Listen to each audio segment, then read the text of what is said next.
Chapter 21. She was locked in Chu Yihan's room. Yingxue walked into the room with doubts. The luxurious and elegant room had the fragrance of light bamboo leaves. She walked around the screen and saw a hand reaching out from the bed. She sat down and wanted to check that person's pulse. However, just as she pressed her fingers on the wrist, she was pulled into the curtain. Yingxue was pinned down by someone. She tried her best to prop herself up against the man's chest, and her eyes were filled with disgust. "You're on my bed, and yet you're telling me to scram." The man's magnetic voice was like a soft snake coiling around Yingxue's body. Ninth Prince.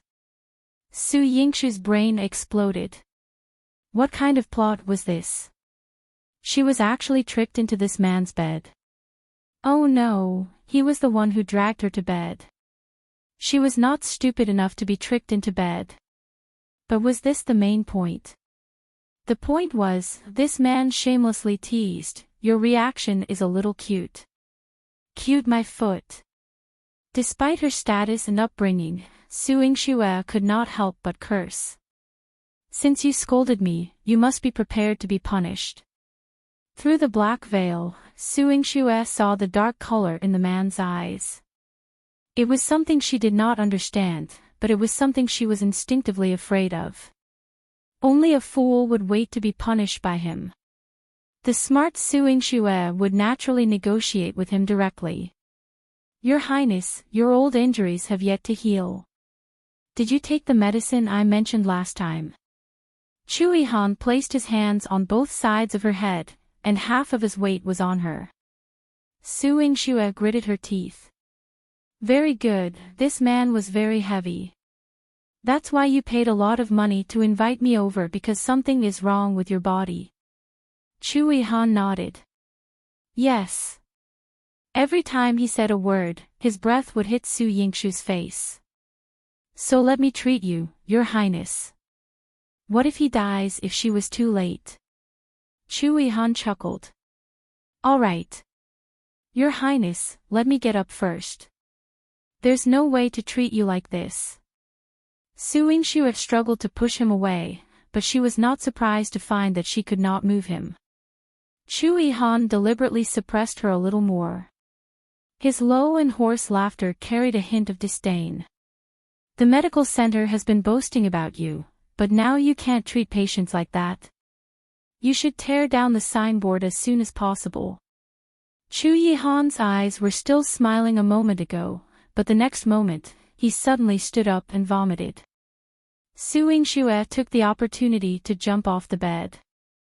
The corners of her mouth curled up into a provocative arc. "Your Highness, are you still going to smash the signboard of the medical center?" Yihan placed his finger on the tip of his nose and frowned slightly. "It's sweet." Yingxue nodded and smiled. "Your Highness, you took my medicine, so there's the smell of ephedra on your body. The melon stem and ephedra have an extremely good effect on inducing vomiting.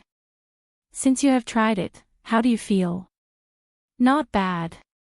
Yihan lifted his robe and sat down. He didn't show any anger after being teased by Yingxue. But Yingxue was furious. This deception and advantage-taking were forgotten just like that. "Your Highness, when do you plan to return the jade pendant to me?" Yingxue's eyes were fixed on Yihan's waist. Yihan held the jade pendant in his hand and gently brushed it with his fingers. His delicate movements were like caressing a woman's skin. There was a hint of laziness on his fairy-like face. "There are no such plans for the time being." Yingxue smiled. "Very good. Then it's better to find someone else to treat your old illness. This stinky prince can go to hell." Yingxue suppressed her anger and turned around to leave. Yihan pulled out a handkerchief and said leisurely, "The first daughter of the Marquis Manor tried to harm me. If I were to investigate this matter, it should be fascinating." Yingxue's eyes were cold. "Your Highness, you're framing me.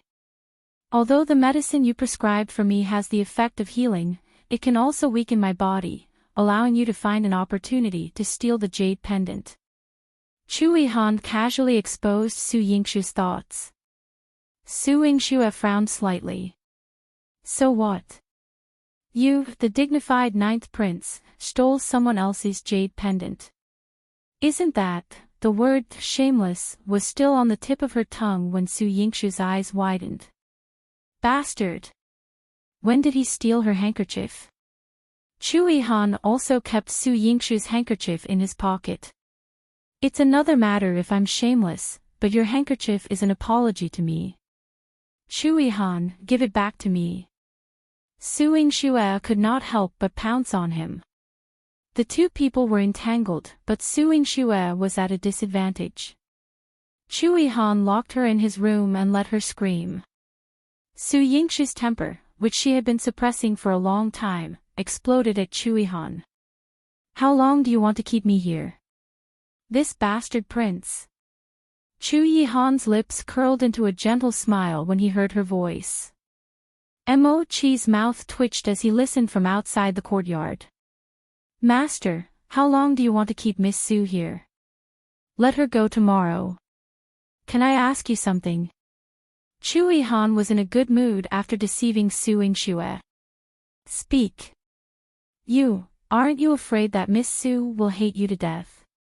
Who would chase a girl like this? The first time he stole the jade pendant, the second time he locked her in the bedroom, the third time. He really couldn't understand his master's train of thought.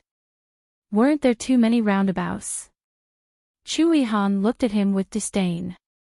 You don't have a woman you like. How would you understand? Letting a woman stay in a room filled with his scent for a night would definitely leave a deep impression on her heart. Mo Chi lowered his head. If he could, he would never want to know. Afraid of being single for a lifetime. Su Yingxue gritted her teeth. She had thought of all the possible ways to get out of Yihan's room. She even tore down the roof. She was tired from all this, so she simply fell asleep on Yihan's bed. Marquis Manor, Sunset Court. Su Yurou was grounded as a punishment. She tossed and turned for several nights without a good rest, and her eyes were swollen like two walnuts. Yuan Ruo brought over breakfast. Su Yurou was disgusted by it. What is this? There's not even any meat or fish. I don't want to eat it. Miss, this is the Marquis' order. He said that your body is not well and that you should have a light diet. Does father not dote on me anymore? Su Yingxue was eating well, but I have to eat this. Looking at the plain porridge and side dishes, Su Yurou became even angrier. However, something suddenly flashed across her mind and she curled her lips evilly. That's right. My good sister doesn't need to eat plain porridge and side dishes now. Wouldn't it be good if I went to eat some of hers? She asked Yuan Ruo to fetch some food from the kitchen and brought it to Su Yingxue's courtyard. She wanted to torture her with breakfast, but when she reached the door, she realized that the courtyard door was closed and it was quiet inside. She instructed Yuan Ruo to knock on the door. Old Madame Zhang came to open the door and looked at her warily, saying that the young lady had not gotten up yet. Su Yurou observed from the side and asked around in the Marquis manner. She came to a conclusion: Su Yingxue did not return to the residence last night. Yuan Ruo heard the news and quickly smiled and said, Miss, she did not return for the night. She must be doing something shameful outside. Let's hurry and inform the Marquis. This time, the Marquis will definitely punish her severely. Su Yurou was overwhelmed with joy and hurried toward Su Dingheng's courtyard. However, before she could step in, her face immediately turned cold. No, only father's punishment is not enough. Chapter 22. Wronged her for committing adultery. Su Yingxue slept all the way until daybreak. She escaped without much effort and did not meet any guards. As she walked out of the imperial residence, she could not help but curse Yihan. Crazy. Why didn't Manager Qi find out who the patient was before collecting the consultation fee? She returned to the medical center and reprimanded Manager Qi sternly. In the future, you must let me know the identities of all the patients who want to see a doctor, no matter who they are. Otherwise, I won't go no matter how expensive the fee is. When Manager Qi saw Su Yingxue's angry face, he blamed himself. It's all my fault for not checking properly. Miss, you were trapped in the imperial residence last night. Did anything happen? If something happened to her, he would not be able to face his old master even if he had to die to apologize. Su Yingxue's anger was hard to quell, but she did not flare up in front of Manager Qi. It's fine. Manager Qi patted his chest and felt relieved. However, he suddenly frowned. Miss, the 9th prince targeted you. He won't bring trouble to you, will he? Since he already knew about your identity, then the medical center, thinking about the 9th imperial uncle's style of doing things, Manager Qi shivered. Su Yingxue's brows were tightly knitted together. Yihan might have targeted her and wanted to deal with her, but he would not attack the center. With his identity and methods, if he wanted to attack the center, it would have been razed to the ground last night. Now that we are still standing here, it means that he won't keep an eye on this place. Raised in a family of generals, Su Yingxue was especially clear that a decisive person on the battlefield would not show mercy to anyone he did not like. The medical center was fine, but she was the one in trouble. Forget it. I'll return to the residence first. Be careful next time. Su Yingxue instructed with a dark face and immediately rushed back to the Marquis Manor. She had not returned for the entire night. If she was discovered, she did not know how much trouble she would cause. However, when she went out, she met Wu Jinyan again. She was here to apply for a job. The clerk in the hall did not know Su Yingxue's instructions, so he said, Miss, I'm really sorry. We already have enough manpower. You should go to another center to take a look. But this advertisement was only published yesterday. Wu Jinyan handed the advertisement to the clerk. The clerk was confused. Su Yingxue lifted the curtain and walked out. We're still recruiting people, but I don't know what you can do. Wu Jinyan's watery almond-shaped eyes flashed with surprise. Miss Su. This center is, I run it, Su Yingxue said frankly. Wu Jinyan could not help but laugh. Miss Su is indeed capable. I was rude. Goodbye. Wu Jinyan turned around to leave. She was dressed plainly, but Su Yingxue could see the scars on her arm through her thin clothes. It didn't seem shallow. Wait a minute. Miss Wu, aren't you here to apply for a job? Why are you leaving after seeing me? Do you think I'll let you in through the back door for my brother's sake? Su Yingxue's voice carried a hint of mockery. Wu Jinyan stopped in her tracks. Her expression was indifferent, but she was neither arrogant nor humble. Miss Su, I know you won't, and am not hiding from you. It's just that I really need a job, but this has nothing to do with Brother Hao. It has nothing to do with General Su, so I won't trouble you. What can you do? Su Yingxue sized her up and did not seem to care about her explanation. Wu Jinyan had a delicate face. She stood in front of Su Yingxue and said calmly, I'm good at acupuncture and fragrance. I know a little about medicinal herbs and can do manual labor. Su Yingxue touched her own chin. But you're the daughter of the minister's estate. If the minister finds out and blames you, what will happen to the medical center? Wu Jinyan smiled. Miss Su, you're the daughter of a general. Why would you be afraid of the minister? Although I'm a girl, I'm working with dignity. What does it have to do with others? Why should I blame you? She was dignified and elegant, beautiful and refined. Wu Jinyan's status was not high, but her temperament was admirable. Su Yingxue nodded. Miss Wu, since you need a job, my clinic happens to be lacking people. If you're willing, you can start work as soon as possible. However, your treatment is no different from others. Of course, I will do more for the center. Wu Jinyan didn't hesitate. Su Yingxue had given her this opportunity, so she accepted her kindness. The clerk brought Wu Jinyan to the backyard and assigned her uniform and work. Manager Qi had been listening and said carefully, "Miss, I will take good care of Miss Wu." Su Yingxue nodded. "Give her some ointment made from the blood-clotting grass." "Oh right, you said that she often goes to Fufeng Center. What's that place?" Manager Qi replied, "That place is specially used to take in the old, weak, and young. Although the imperial court has allocated money, corrupt officials will not pity the poor and the weak." Miss Wu's mother grew up in Fufeng Center. Miss Wu takes special care of the old, weak, and children in that place. She is not rich, to begin with.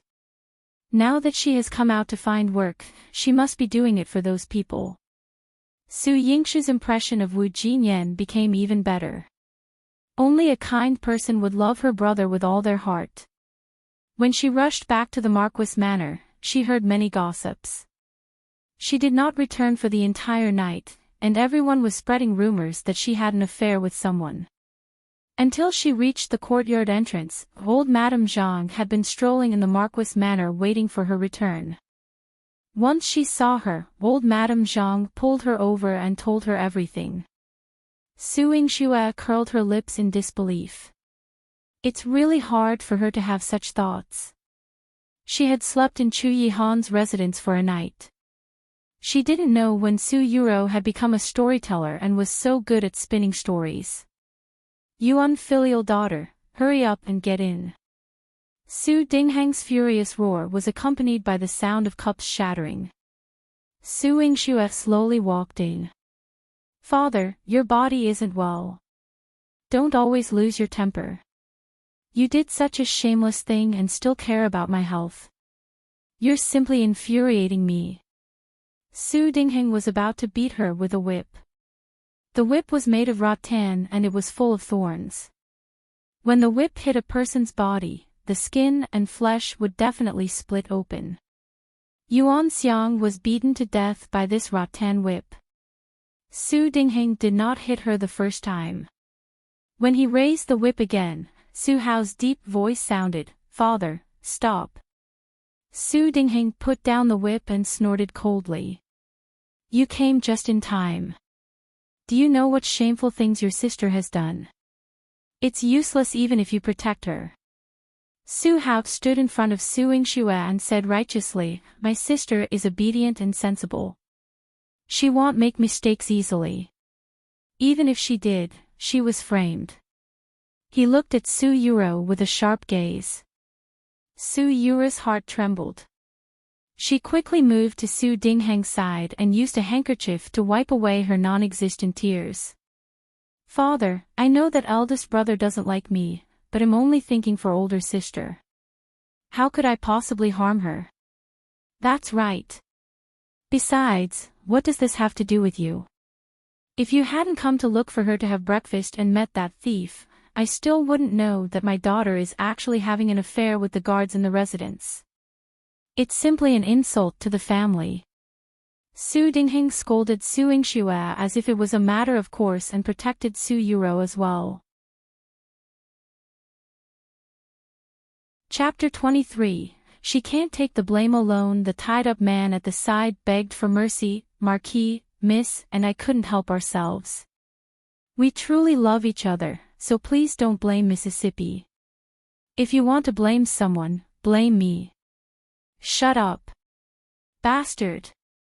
Su Dingheng did not hit Su Yingxue with the whip, but instead, it hit Lu Li. He was originally just a guard in the residence, so he naturally did not dare to hide. His originally loose clothes were torn open with a whip, revealing the ambiguous marks on his body. From time to time, he would steal a glance at Su Yingxue. His eyes were filled with affection as if the two of them had long had an affair. The corners of Su Yingxue's mouth curled up into a mocking arc. Sister, you're really thoughtful. Why did you have to come to have breakfast with me today and bump into my adulterer? Sister, why must you do this? If you truly love each other, Daddy might agree to it, but you had an affair instead. Yurou didn't dare to say anything else, but she confirmed the accusation of adultery. I don't need Father to agree with my relationship. Besides, I've never even seen this person that I'm having an affair with, Su Yingxue said lazily. However, Su Hao's words were sonorous. Father, did you hear that? My sister had never seen this person before, so how could she have an affair with him? Miss, I don't blame you for not admitting your feelings for me. I know that my status is low and am not worthy of you, but am sincere to you. Last night, you were lying in my arms and said that you would be with me for the rest of your life. Lu Li's eyes were red as if he was deeply in love with Su Yingxue. I'm sorry, this is the first time I've seen you today. I'm afraid you've remembered the wrong person that lay in your arms, right? Su Yingxue walked to Lu Li's side, took out a low-quality sachet from his arms, then held it up. This kind of stitching technique is crude. Most of them are given to their customers by the women of the Qin Pavilion and Chu Pavilion. She lifted Lu Li's chin with one hand. Your eyes are sunken, and your face is pale. I can tell that you've been indulging in sex all year round and are plagued by illness. Even if I'm mentally retarded, I wouldn't choose someone like you to have an affair, right? Lu Li immediately lowered his head guiltily. Su Yingxue walked slowly to Su Dingheng and sighed. Father, you actually believed such an ordinary scam.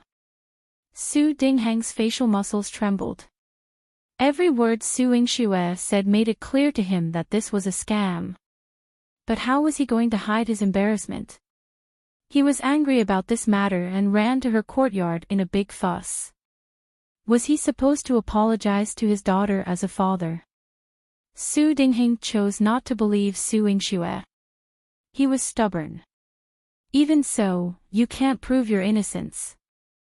It's a fact that you didn't return last night. Even if it wasn't Lu Li, it must also be something shameful. Otherwise, tell me, where did you go last night? Su Yingxue really wanted to let her father have a taste of society's beating. If she could tell him, she would have told him that she slept on Chu Yihan's bed last night. That's right, sister.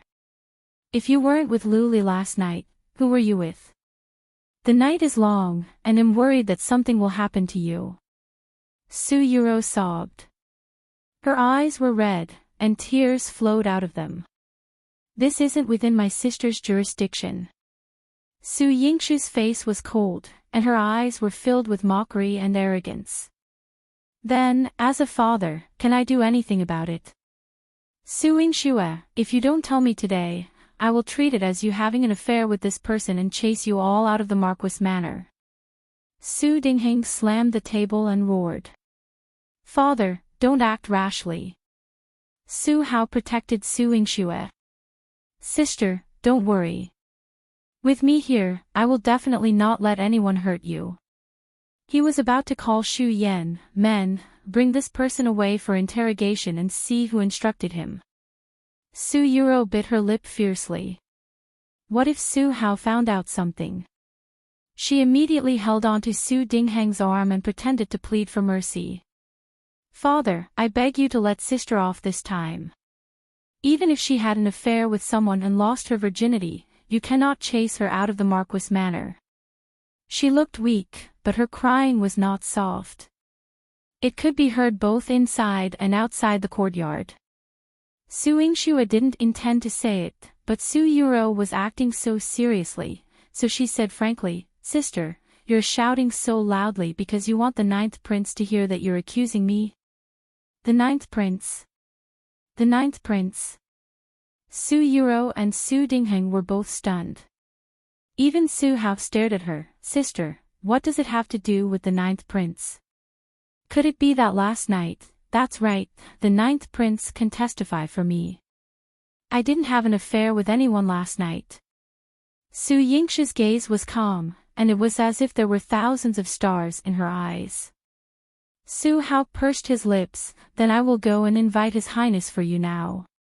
He will definitely prove your innocence. Wait. You. How could you be so shameless as to get close to the ninth prince? Don't you have any shame? Su Dingheng's face was burning red. When he thought of Chu Yihan, he was both respectful and afraid, especially when he saw Chu Yihan's cold gaze. He did not even dare to look him in the eye. Sister, don't speak nonsense. Your affair is a small matter, but if you disturb the ninth prince, you will implicate the entire Marquis manor. Su Yurou looked afraid on the surface, but she was already gnashing her teeth in her heart. She didn't believe it. She wouldn't believe it no matter what. How could Su Yingxue be related to the ninth prince? Even if the ninth prince had given her ginseng for the sake of that old man, the ninth prince was so elegant, good-looking, and had a noble status. How could he take a fancy to an idiot with a bad reputation? I don't know if I will implicate the Marquis manor, but those who want to frame me will definitely not have a good ending. Su Yingxue's gaze was as sharp as a knife. If these people wanted to smear her innocence, they had to see if she had the attributes of a pushover. She saw through Su Yuru's jealousy and Su Dingheng's fear and threatened, "Father, if you don't believe me, you can ask my brother to invite the ninth prince for me. You can ask the ninth prince to see if I had an affair with someone last night." Stop. Stop. You unfilial daughter. What were you doing in the ninth prince's mansion? Su Dingheng quickly stopped her. This great Buddha was not easy to invite. There was a danger of him being reduced to ashes. Of course, it was to diagnose a disease. His Highness has been fighting for many years and is plagued by old illnesses. Su Yingxue stated the facts. She also hid a part of Chu Yihan's shameless actions. Sister, when did you learn medical skills, and when did you catch the ninth prince's attention? Su Yurou bit her lips, and the jealousy in her heart was about to burst out. Sister, since you have so many questions, I better invite the ninth prince. Su Yingxue had an indifferent expression. Su Dingheng was so frightened that he could not speak properly. Come back. What do you mean by inviting the ninth prince? Since you went there for a diagnosis, you could have just said it. In the end, he was afraid of the might of the heavens. Su Dingheng had no choice but to grit his teeth and believe in Su Yingxue. Father believes me now. Then how should we deal with Lu Li? Su Yingxue raised her eyebrows and wanted to watch a good show. Chapter 24. Su Yurou makes a fool of herself. Lu Li felt a gust of cold wind blow at him. He insisted, Marquis, I truly like Miss, shut up. How dare you say such words? Men, chase him out of the Marquis manor. Su Dingheng was embarrassed and angry, and he could only vent all his anger on him. Marquis. Marquis, I truly like, wait. Before Lu Li was pulled out, Su Yingxue walked up to him and looked down at him. You said that you really like me. Do you know what my nickname is? Lu Li rolled his eyes. Sure. Miss, when I was with you, you said that you liked it when I call you like this. My younger sister doesn't have a nickname. Su Hao's face was cold, and his clear eyes released a cold killing intent. You've never seen my younger sister before. Who instructed you to slander her? Lu Li's heart skipped a beat as he subconsciously looked at Su Yurou. Su Yurou quickly hid behind Su Dingheng and sobbed weakly. Su Hao immediately wanted to interrogate Lu Li, but Su Dingheng stopped him. Enough. Isn't this embarrassing enough? Quickly chase him out of the Marquis manor. Father, sister has been framed. We must prove her innocence and find the person behind it. Su Hao couldn't tolerate it. Su Yurou looked at Su Hao timidly, her eyes suffused with a gentle light. Father, am so envious of sister. Big brother is so protective of her, and he can't bear to let her suffer even a little grievance. If this happened to me, I wonder if big brother would protect me like this. Ruer, with daddy here, I won't let anyone bully you like this. When Su Dingheng saw her cry, his heart ached for his precious daughter. He wasn't stupid. He could guess what had happened today. However, how could he bear to expose Su Yurou and let her be punished? He had a serious look on his face. However, that's enough.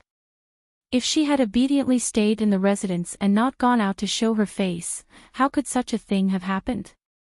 In the end, even if your sister was wronged, it's all her fault for not loving herself. Father. What are you talking about? Even though Su Hao had a good temper, he was so angry that his face turned ashen. To prevent him from having a conflict with Su Dingheng, Su Yingxue held his arm. Brother, father is right. I didn't tell him in advance. The next time the 9th prince asks me to treat him, I will definitely let father know. Su Dingheng held his breath. She still dared to go to the 9th prince's place. She was deliberately angering him to death. Father, anger hurts the liver. Why don't you finish your breakfast at my place before leaving? Anyway, Yurou came to look for me for breakfast. Su Yingxue raised her eyebrows at Su Yurou. Su Yurou obediently agreed. When Su Yingxue walked past her, she did not notice it at all. However, Su Yingxue had long smelled it and conveniently pulled out the laxative from her waist. Breakfast was served on the table. Su Yurou never expected Su Yingxue to eat so well. Bird's nest and white fungus porridge, 8 treasures candy duck, and stewed codfish with silver thread. It was even more sumptuous than the banquet of the Marquis Manor. Recalling the few plates of porridge and side dishes she had in the morning, the jealousy in Su Yurou's heart erupted like a volcano. But in front of everyone, she had to endure it with all her might. Su Dingheng's brows were also tightly furrowed. Who gave you the money to buy these things? He, the Marquis, could not even afford to eat all these delicacies, but Su Yingxue had a normal expression. Su Yingxue's tone was calm. I didn't steal or snatch it. Father, don't worry. Bastard. Since you have so much silver, why don't you give it to me to keep for you? The anger in Su Dingheng's heart burned. He had been in charge of the Marquis Manor's accounts all these years and had moved quite a bit into his own private treasury. He did not expect that Su Yingxue still had money in her hands and had not given him any out of respect. Do I have to give every cent I have to you? Moreover, mother had given me 10 shops, I gave father 9, and 6 of them had closed down. Father, your ability is limited, it's better not to trouble you. Su Yingxue ate the bird's nest calmly, completely ignoring the fact that she had slapped Su Dingheng's face. Su Dingheng was filled with anger. He flicked his sleeves and left. He had made up his mind that when Su Yingxue was not around, he would definitely investigate properly. Where did she get so much money? Su Yurou also left. Su Hao frowned deeply and punched the table. Father is too much.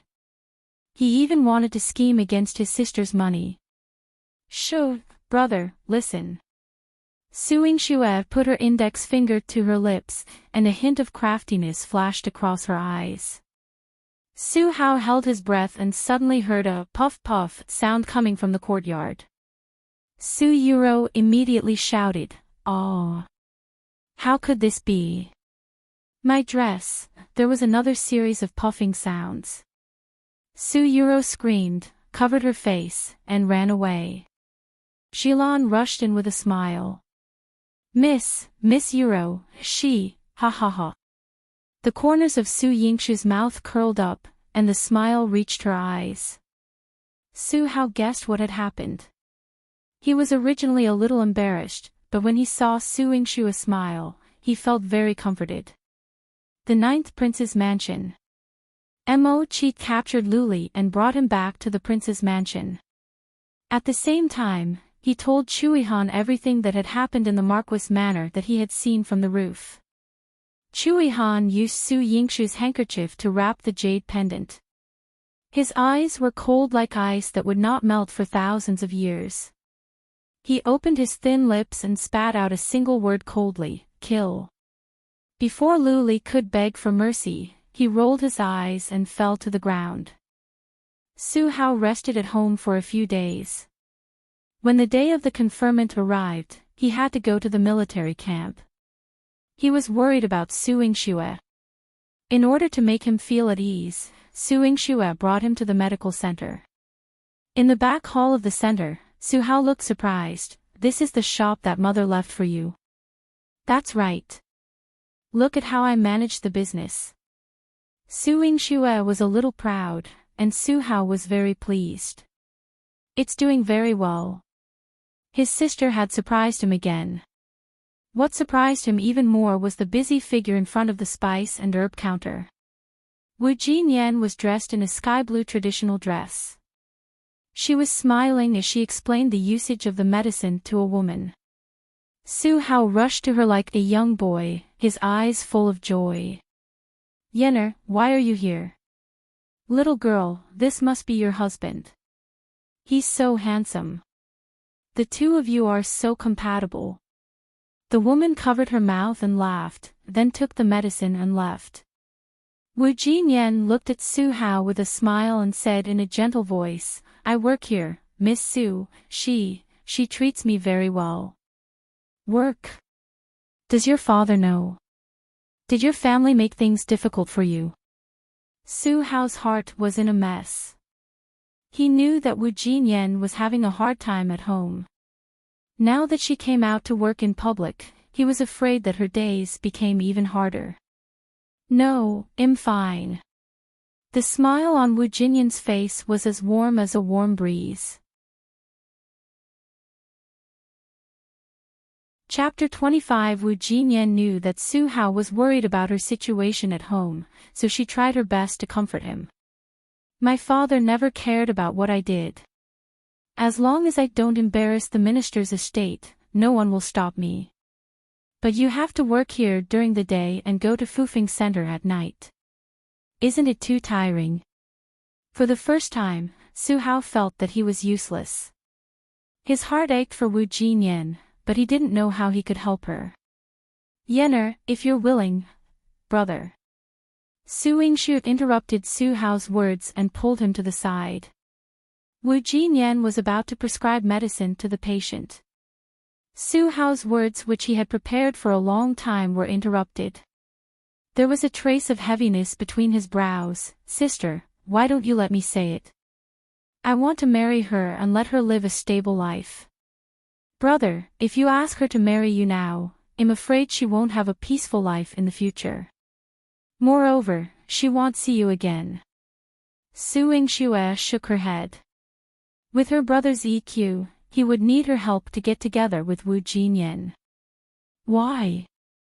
She's living such a hard life now. Don't tell me you think that being the young madam of the Marquis manor isn't tough." She had no family background and capital to rely on, so how could her days in the Marquis manor be easy? "And do you think father will agree to you marrying her?" Su Yingxue thought that her brother understood what she meant.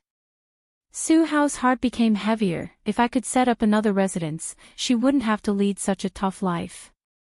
"Brother, you grew up in the military camp, so you don't understand how difficult it is for a woman to survive. Miss Wu has been through a lot since she was young.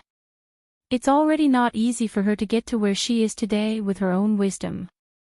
Instead of marrying her and giving her a comfortable life, it's better to let her develop her own skills and have enough strength to marry you openly." Su Yingxue's eyes were bright and beautiful, like the sunshine in spring. It wasn't that Su Hao hadn't thought about her words. "This path is too difficult. I don't want her to work so hard." "But brother, you're always on the battlefield. How can you be by her side all the time?" Su Yingxue's eyebrows twitched. Su Hao was instantly speechless and a little depressed. I really can't do it. But I think Miss Wu can do it. Su Yingxue said firmly. When Su Hao came out from the back hall again, his expression was much more relaxed. There was a bright smile on his handsome face. Yenner, I will come to see you again. You. Take good care of yourself.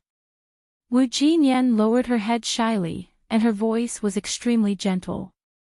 Yes, the sachet from last time, I bring it with me every day. Su Hao quickly took out the sachet from his pocket and showed it to her, then put it away like a treasure. Wu Jinyan felt a warm current in her heart. She was extremely touched. What she was afraid of was not the difference in status between her and Su Hao. What she cared about was his feelings for her. She knew that he cherished it very much. This was enough to support her through every day's tiring and difficult life. At the Marquis Manor, Su Yurou soiled herself. Not only was her image ruined, but she was also extremely uncomfortable. When she came back, she realized that the laxative on her waist was gone. When she was lying on the bed weakly, she even called out hatefully, Su Yingxue, you harmed me. She instructed Yuan Ruo to look for Su Jinxian and ask him to investigate Su Yingxue. She had to find out what she had been doing recently based on her whereabouts. When Su Jinxian sent the news back, Su Yurou was still so weak that she couldn't even get out of bed. When she found out that Su Yingxue had opened Tongchang Medical Center, her eyes flashed with ruthlessness. Yuan Ruo, pass my message to Jinxian. She wanted Su Yingxue's medical center to close down. Su Yingxue went out to treat patients for a few days in a row and cured the long-term illnesses of a few wealthy families. She received a lot of remuneration and gifts. Manager Qi flipped through the account book with a happy expression. In less than half a month, we've made tens of thousands of taels of silver. Miss is really amazing. Su Yingxue nodded. With the capital, we can do more things. Miss, what else do you want to do? Manager Qi was very excited. He felt that Su Yingxue could bring more surprises and incredulity. Su Yingxue opened the window and pointed at the building across the street. Get that building and ask Miss Wu if she's willing to. Before she could finish speaking, there was a commotion downstairs. A group of strong men rushed into the medical center. The leader slammed a bag of medicine on the table and shouted, "What medical center is this? I ate your medicine, and my condition has worsened. Are you trying to kill me?" Manager Qi hurriedly went downstairs and walked in front of him. "Sir, let's talk things out. If you feel that the medicine is not good, you can ask the doctor to take your pulse again and prescribe new medicine for you." Bang! The man gave Manager Qi a punch and knocked him to the ground. Then, he waved his hand and ordered his brothers behind him, "Hit him. Smash it. Smash this black-hearted clinic, and don't let them continue to harm people." The clinic was full of patients. When they saw this scene, they all ran out of the clinic. The man in the lead picked up Manager Qi, but before he could do anything, he was hit by a teapot. He flew out and sank into the wall. The brothers behind him were shocked. They followed the trail of the teapot and looked up the stairs. Su Yingxue was dressed in a red tight-fitting outfit. Her long hair fluttered in the wind, and she looked heroic. On her beautiful face, there was an unattainable coldness. She looked at her hand with a hint of disgust in her eyes. "This strength, isn't this a little too abnormal?" Little Ginseng's lazy and crisp voice sounded. "If you don't want it, you can return it to me. Hurry up and take care of those people." Su Yingxue slowly walked downstairs. "You're just here to watch the show." Usually, it kept quiet. "Nonsense, if you don't fight, who will come out and watch? Who doesn't like to sleep? Isn't it nice to see a fight?" "Of course it is, quickly fight." Roar! The man in the wall was pulled out. He clutched his aching chest and coughed heavily. You!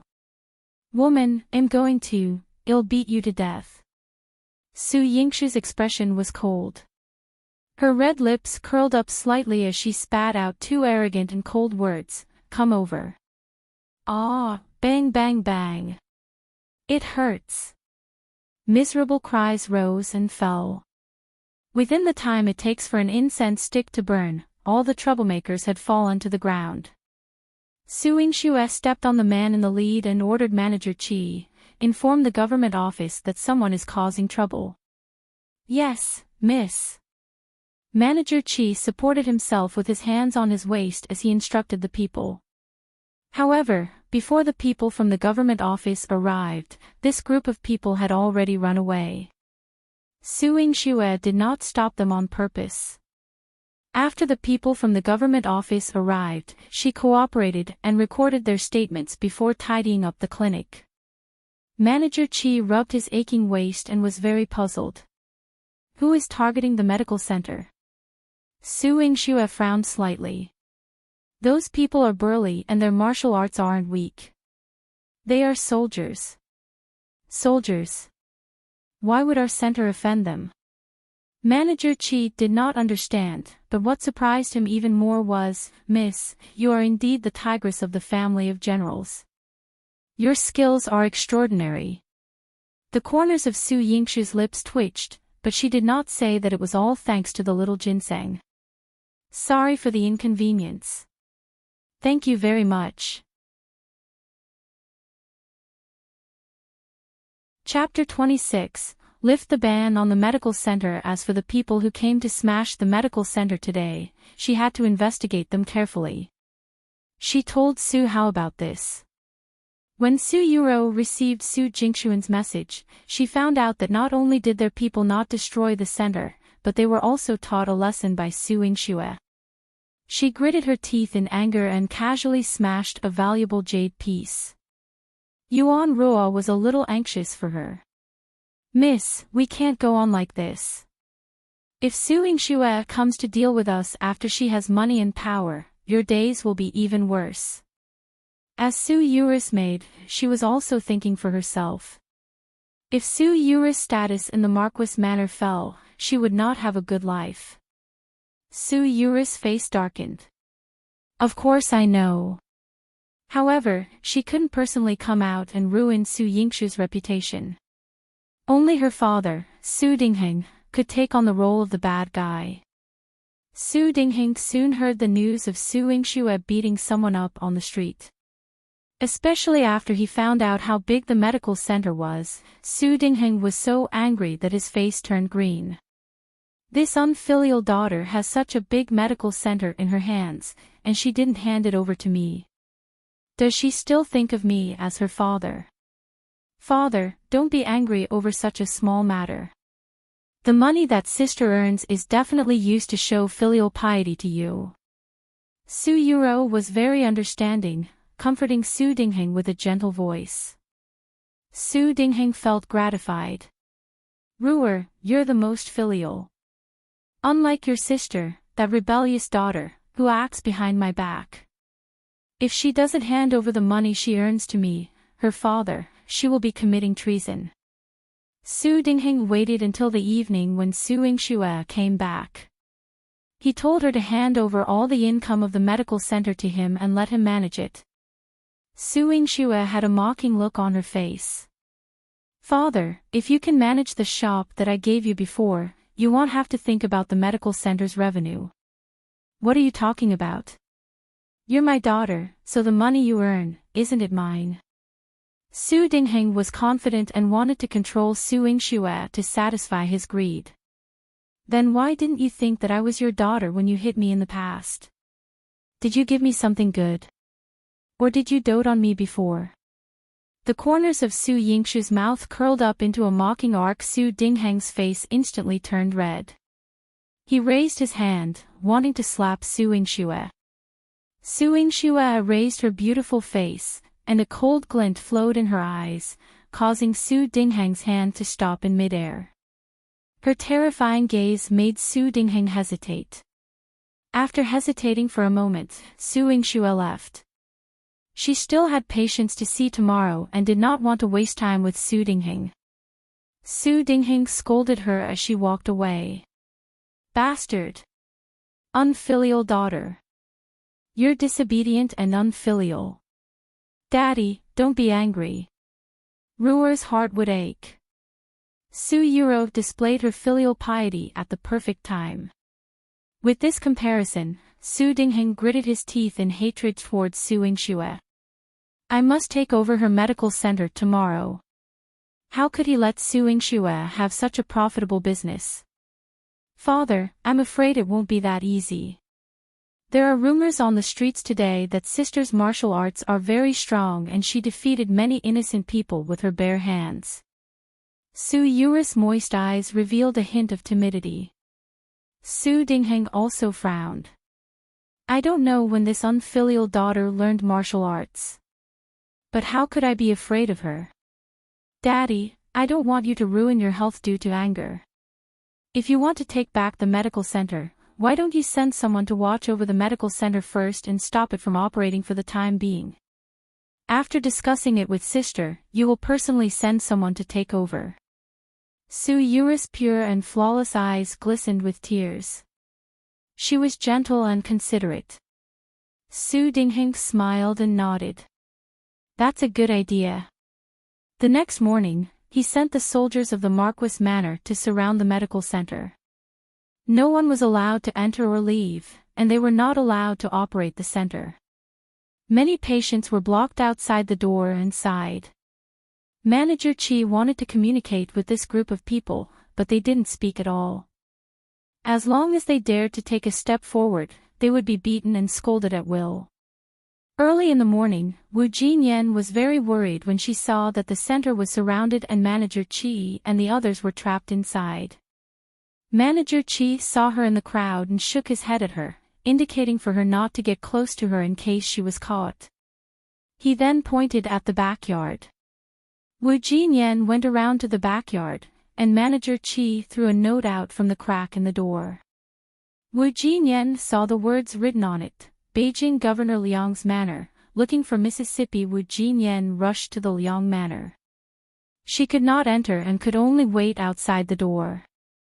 2 hours later, Su Yingxue, who was wearing a black veil and a bamboo hat, came out. Wu Jinyan quickly told her what had happened. Su Yingxue frowned and was about to rush back to the medical center when Wu Jinyan stopped her. Those are people from the Marquis Manor. Have you thought about how to deal with them? How do you know it's someone from the Marquis Manor? A hint of surprise flashed across Su Yingxue's eyes. They are dressed like soldiers from the Marquis Manor, but there are only 2 Marquis Manor in Jiangdu City that are qualified to keep soldiers. The other old marquis wouldn't target our medical center for no reason, right? Wu Jinyan frowned slightly. She was observant and meticulous. Su Yingxue paced back and forth for 2 steps, then turned around to look at the horizontal board of the Liang Manor. She went to a secluded place, went into the Medicine King Valley to get some medicine, and then returned to the Liang Manor.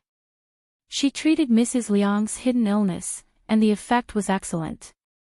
When Mrs. Liang saw that she had returned, she welcomed her with a smile. Did you leave something behind? Su Yingxue's tone carried a trace of regret. Madam, I'm here to leave medicine for you. Didn't you already prescribe 7 days' worth of medicine? Mrs. Liang asked curiously. I'll leave all the medicine I brought. Just in case I can't treat you in the future and your recovery gets delayed. Su Yingxue sighed softly. Why? Could it be that you're in some kind of trouble? Or are you going to travel around? Mrs. Liang became nervous. Her hidden illness had not recovered for many years. After Su Yingxue's treatment, she recovered a lot. If she could not treat her anymore, she would have to suffer again. Su Yingxue's tone was filled with regret and helplessness. I was originally a doctor at Tongchang Medical Center. Now that the medical center has been banned for some reason, I can only leave Jiangdu City. Who is so bold as to seal up the medical center for no reason? Mrs. Liang had a noble status, so she was angry when she heard that. Don't be afraid. I'll immediately ask my husband to resolve this matter. Su Yingxue brought Wu Jinyan back to the manor and saw Liang Jin enter the manor with her own eyes. When Su Dingheng heard the servant's report, he was extremely puzzled. Why is he here? He had never had much of a relationship with Liang Jin, and Liang Jin was an upright person. He never came to the palace for no reason, so why would he suddenly come to the Marquis Manor? Su Dingheng did not have a military position and had been a civil official for many years. He was still very tactful in dealing with people. He invited Liang Jin to the main hall and used the most expensive snow sprout to entertain him. Chapter 27, Smashing Su Dingheng's courtyard. The fragrance of tea filled the air in the hall, but Liang Jin's expression did not improve. He coldly said, "Marquis, do you treat me as non-existent?" Su Dingheng was stunned, thinking that he had never offended Liang Jin. "Lord Liang, what are you saying? We are officials of the same dynasty, I have always respected you." "Marquis, you're respecting me while knowingly breaking the law. Tongchang Medical Center is operating with sincerity, but you sent soldiers to guard it and forbade it from opening. Do you know how many patients' illnesses have been delayed?" Liang Jin asked with a stern face. Where did this come from?" "Lord Liang, you might not know this, but Tongchang Medical Center is opened by my unfilial daughter, Su Yingxue. She refused to hand over the medical center to me, so I came up with this plan. She's just a girl who hasn't seen the world. How can she manage the medical center well?" Su Dingheng's heart was burning with rage. He didn't expect Liang Jin to find trouble with him because of this. At the same time, he scolded Su Yingxue several times in his heart. "Miss Su's management of the medical center is not necessarily worse than yours, right?" Liang Jin's eyes were filled with mockery. He took out a stack of complaints. "This is the debt owed by the shop that you have closed down." The complaint was lodged by the commoners. "Marquis, you mismanaged the business, resulting in losses, and yet you still have the cheek to ask for your daughter's medical center." Liang Jin's expression and words were harsh, and what he said scratched off a layer of Su Dingheng's shamelessness. Su Dingheng was both embarrassed and annoyed. What does these two things have to do with each other? "I will return this money." "When will you return it?" "Give me a word. Next time, when the court opens for a trial, I will have an explanation for the people." Liang Jin snorted coldly. I said I will return it." "Lord Liang, why are you so aggressive? Tens of thousands of taels of silver, wouldn't it feel good to have them on him? Why should it be given to those lowly commoners?" Liang Jin had always looked down on Su Dingheng and did not hide the mockery in his eyes. "Marquis, I advise you to withdraw those people as soon as possible. Otherwise, I will invite you to the capital governor's manor at any time to calculate the compensation for the people." "Liang Jin, you're going too far." Su Dingheng smashed the teacup, his face ashen. "Marquis Su, I'm just discussing the matter. Are you going to withdraw the soldiers of the Marquis Manor or not?" Liang Jin glared at Su Dingheng, not giving in at all. "Humph." Su Dingheng was like an angry rooster, unwilling to admit defeat in front of Liang Jin. Liang Jin waved his hand. "Men, bring the shackles over and invite Marquis Su back to the capital governor's manor with me." You. Su Dingheng was frightened by Liang Jin's imposing manner. If he was really shackled and brought to the capital governor's manor by Liang Jin, he would lose his reputation. Anger, shame, hatred, and countless emotions surged up. Su Dingheng gritted his teeth and said, I'll withdraw the people now." After saying that, he immediately ordered people to withdraw the soldiers surrounding the medical center. Liang Jin put away the complaint and left the Marquis Manor without even informing Su Dingheng. At the entrance of the Marquis Manor, he saw Su Yingxue wearing a black veil and bamboo hat. He stepped forward and said, "Genius doctor, don't worry. The soldiers at Tongchang Medical Center have already withdrawn. You can take care of the patient in peace." He looked at Su Yingxue with admiration. Su Yingxue smiled. "Thank you, Lord Liang, for helping the center out. There's no need to thank me. The big and small matters in Jiangdu City are all within my responsibility. Moreover, you cured my wife, so I can't thank you enough." At the mention of his wife, a hint of tenderness flashed across Liang Jin's eyes. Su Yingxue looked at him and suddenly thought of Yihan. That stinky prince who stole her jade pendant and handkerchief was always cold when he looked at others, but to her. "Hey, you're thinking about love."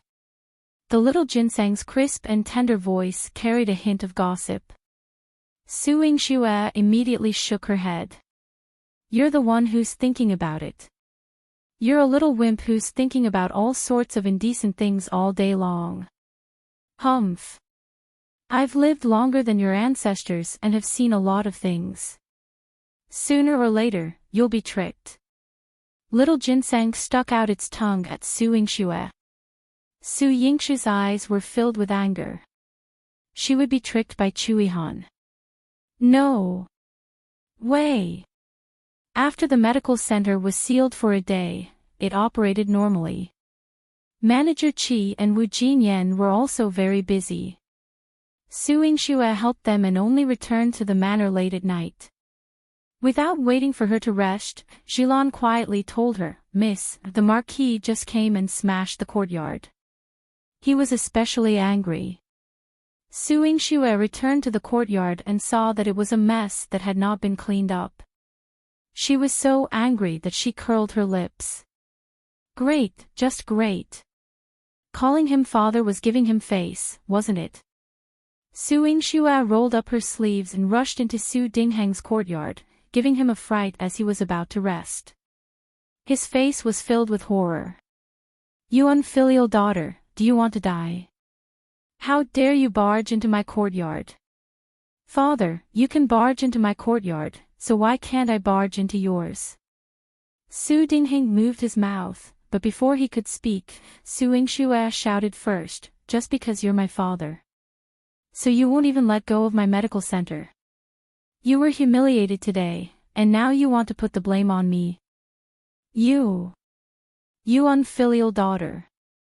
I knew it was you who instigated Liang Jin. Otherwise, why would Liang Jin suddenly come to him to dig up old scores and attack him so ruthlessly?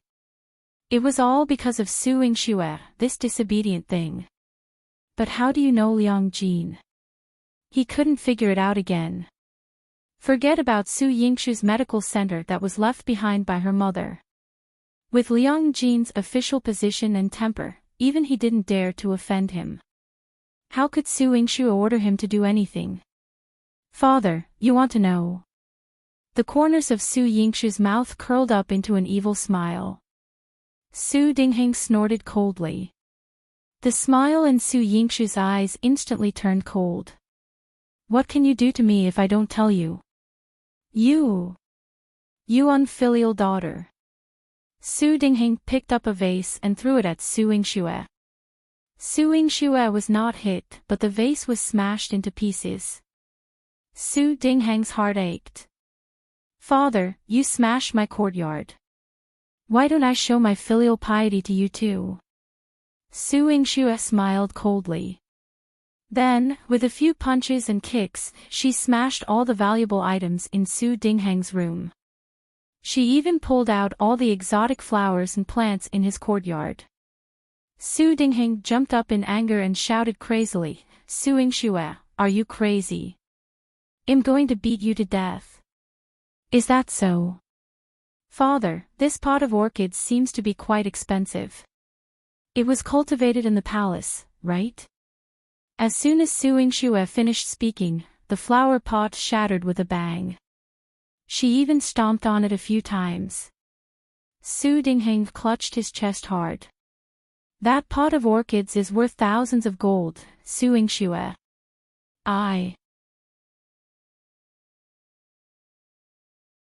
Chapter 28. Su Dingheng vomited blood out of anger. Father, you smashed my courtyard, and I smashed yours. This debt is even. Su Yingxue looked at the mess in satisfaction and clapped her hands. Her eyes reflected the moonlight, and it was so cold that it made people panic. Father, as for the matter of you sending people to surround my medical center, I will also settle it with you properly. You bastard! Bastard! Su Dingheng held on to the treasure that Su Yingxue had smashed and cried out. His miserable voice could be heard by the entire Marquis Manor. Yihan watched from outside the door and quickly handed a handkerchief to Su Yingxue. Her eyes were filled with reverence. Miss, you've worked hard. Quickly wipe your sweat. Su Yingxue pinched her soft cheeks and praised her. How thoughtful. Yihan remembered how Su Yingxue tried her best to please Su Dingheng when Su Dingheng despised her. Now that she saw her like this, she felt especially relieved. Su Yingxue patted her head. Today, I exercised my muscles and bones and am going to have a good sleep. I have more important things to do tomorrow. All right. Yihan also became excited like Su Yingxue. The next morning, Su Yingxue brought Yihan out and went to a grain and oil shop. This shop was also left behind by Su Yingxue's mother. Previously, she had foolishly given it to Su Dingheng. It was one of the 3 shops in Su Dingheng's hands that did not lose money and were the most profitable. Su Dingheng sealed off her medical center, so she would take back his shop. She remembered that in her previous life, the person who managed this shop was Su Dingheng's confidant, Zhang Qi. He had a son at an old age, but his youngest son was born with a congenital deficiency. He had been taking medicine all year round to keep his life, but he still could not live past 8 years old. If she calculated the time, he would die at the end of this year. Su Yingxue found Zhang Qi in the grain and oil shop and directly told him her purpose for coming. This shop was left behind by my mother. Now, you should hand over the account book to me and let me take care of it. Zhang Qi had heard that Su Yingxue was different from before, but he still subconsciously looked at her with disdain. Miss, are you able to read the accounts? Do you know how to do business and manage the shop? Miss doesn't need you to teach her. You only need to know that your boss is Miss and not anyone else. Yihan said in an imposing manner. Zhang Qi rolled his eyes. I only listen to the Marquis' orders. If there's nothing else, please leave. I don't have much to do. I just don't know if your seriously ill son can live past this year if he doesn't get treated properly. A trace of regret flashed across Su Yingxue's eyes. After saying that, she stood up and was about to leave. Zhang Qi suddenly became nervous. Wait. Miss, what did you mean by that? Could it be that you have a way to cure my son's illness? Tongchang Medical Center that's run by Miss has recently hired a genius doctor. Hasn't manager Zhang heard of this? Yihan winked playfully. Zhang Qi thought about it carefully and remembered Tongchang Medical Center. It was quite famous more than 10 years ago, but it had been silent for a long time. It was said that it had expanded and reopened recently. If they really had a genius doctor who could cure his son. Zhang Qi knelt in front of Su Yingxue, his eyes pleading. If the genius doctor in Miss Medical Center can cure my son, I'm willing to do my best for you. Take your son and follow me to the medical center. All right. Zhang Qi was so excited that he immediately went home to carry his son and brought him to the medical center. He wanted to go with his son to see the genius doctor, but Manager Qi stopped him with a smile. Apologies. Outsiders are not allowed to approach when the genius doctor is doing a consultation. Zhang Qi had no choice but to wait outside. 2 hours later, Su Yingxue brought his son out. His originally sickly and skinny son was now holding Su Yingxue's hand and walking downstairs. Zhang Qi's eyes widened in disbelief. Son. You can walk. That's right, father. I feel much better. Moreover, I'm very hungry. A smile appeared on the child's face. Zhang Qi nodded excitedly. I'll bring you home for dinner. Zhang Qi picked up his son and kowtowed to Su Yingxue. Thank you, miss, for saving my son. The shop belongs to you, so I will definitely return it. Manager Zhang, if you are willing, I will still let you manage the shop. However, the shop will belong to me from now on. Su Yingxue's face was cold and her tone was fierce. Zhang Kix had his misgivings, but he could tell that compared to Su Dingheng, who was just sitting around and enjoying the fruits of his labor, Su Yingxue was more ruthless and decisive. She was a better boss. He gritted his teeth and lowered his head. As long as my son is fine, I will definitely take care of the shop for you. This is the first medicine. Give it to your son according to the prescription on it. I guarantee that he will grow up like a normal child, but if you betray me, Su Yingxue's eyes flashed with a bloodthirsty sharpness. Zhang Qi trembled in fear. I wouldn't dare. Between his loyalty to Su Dingheng and his son's life, Zhang Qi would naturally choose the latter. After all, no one would abandon their own bloodline. The news of Su Yingxue taking over the grain and oil shop quickly reached Su Dingheng's ears.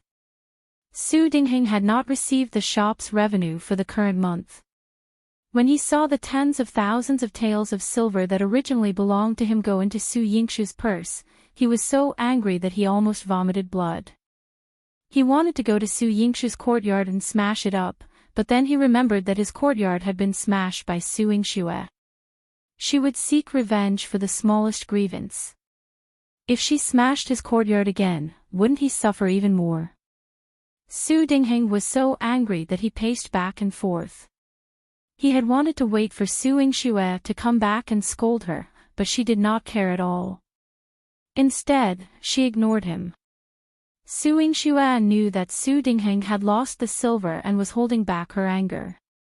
She was very happy and gave the servants in the courtyard a reward. She even gave them better food. Su Yurou passed by Su Yingxue's courtyard. Even she could not help but smell the smell of a feast being cooked inside.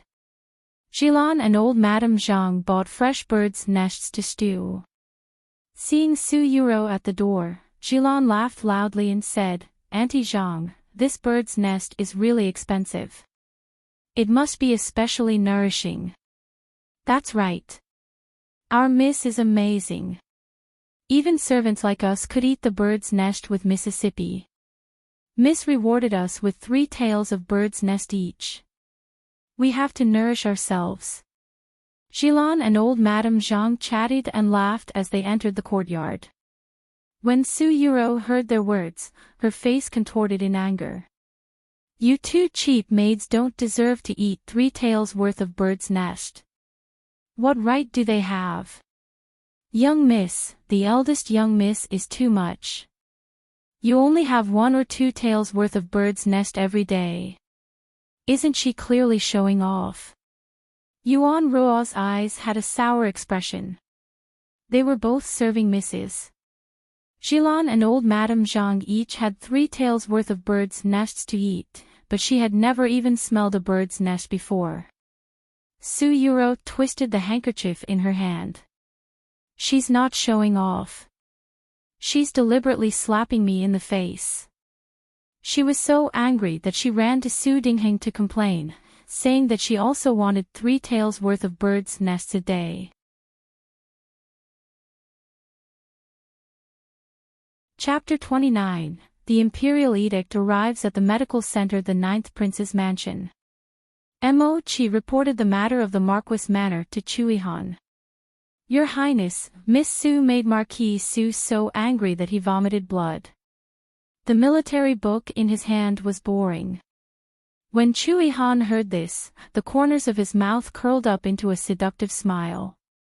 Su Yingxue, how many more surprises do you have? Mo Chi's lips twitched. Surprises. In the entire Jiangdu city, the only person who could make her father vomit blood was probably Miss Su, right? Of course she's different. Yihan's face was full of pride as if he was praising his woman. Mo Chi was curious. Master, is this the reason why you like her? She was exceptionally ruthless. Yihan's eyes flashed coldly. Shallow. Was he only interested in her uniqueness? Su Dingheng fainted from anger and vomited blood. On account of the fact that he was his biological father, Su Yingxue prescribed a dose of medicine for him to recuperate. Su Dingheng had been feeling much better after drinking the medicine, but when he heard that it was Su Yingxue who had given him the medicine, he immediately fainted again. With the medicine taking effect, he would not vomit blood again. However, the anger in his heart was like a stone that was stuck there.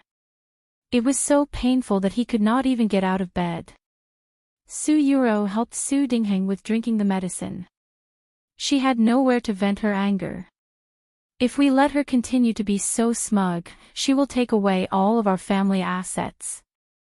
That's right, Mississippi. If you don't think of a way, the Marquis won't have much money left. Yuan Ruo was also very anxious.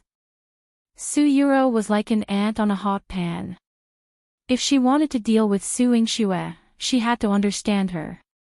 The person Su Jinxian sent to investigate came to report to her.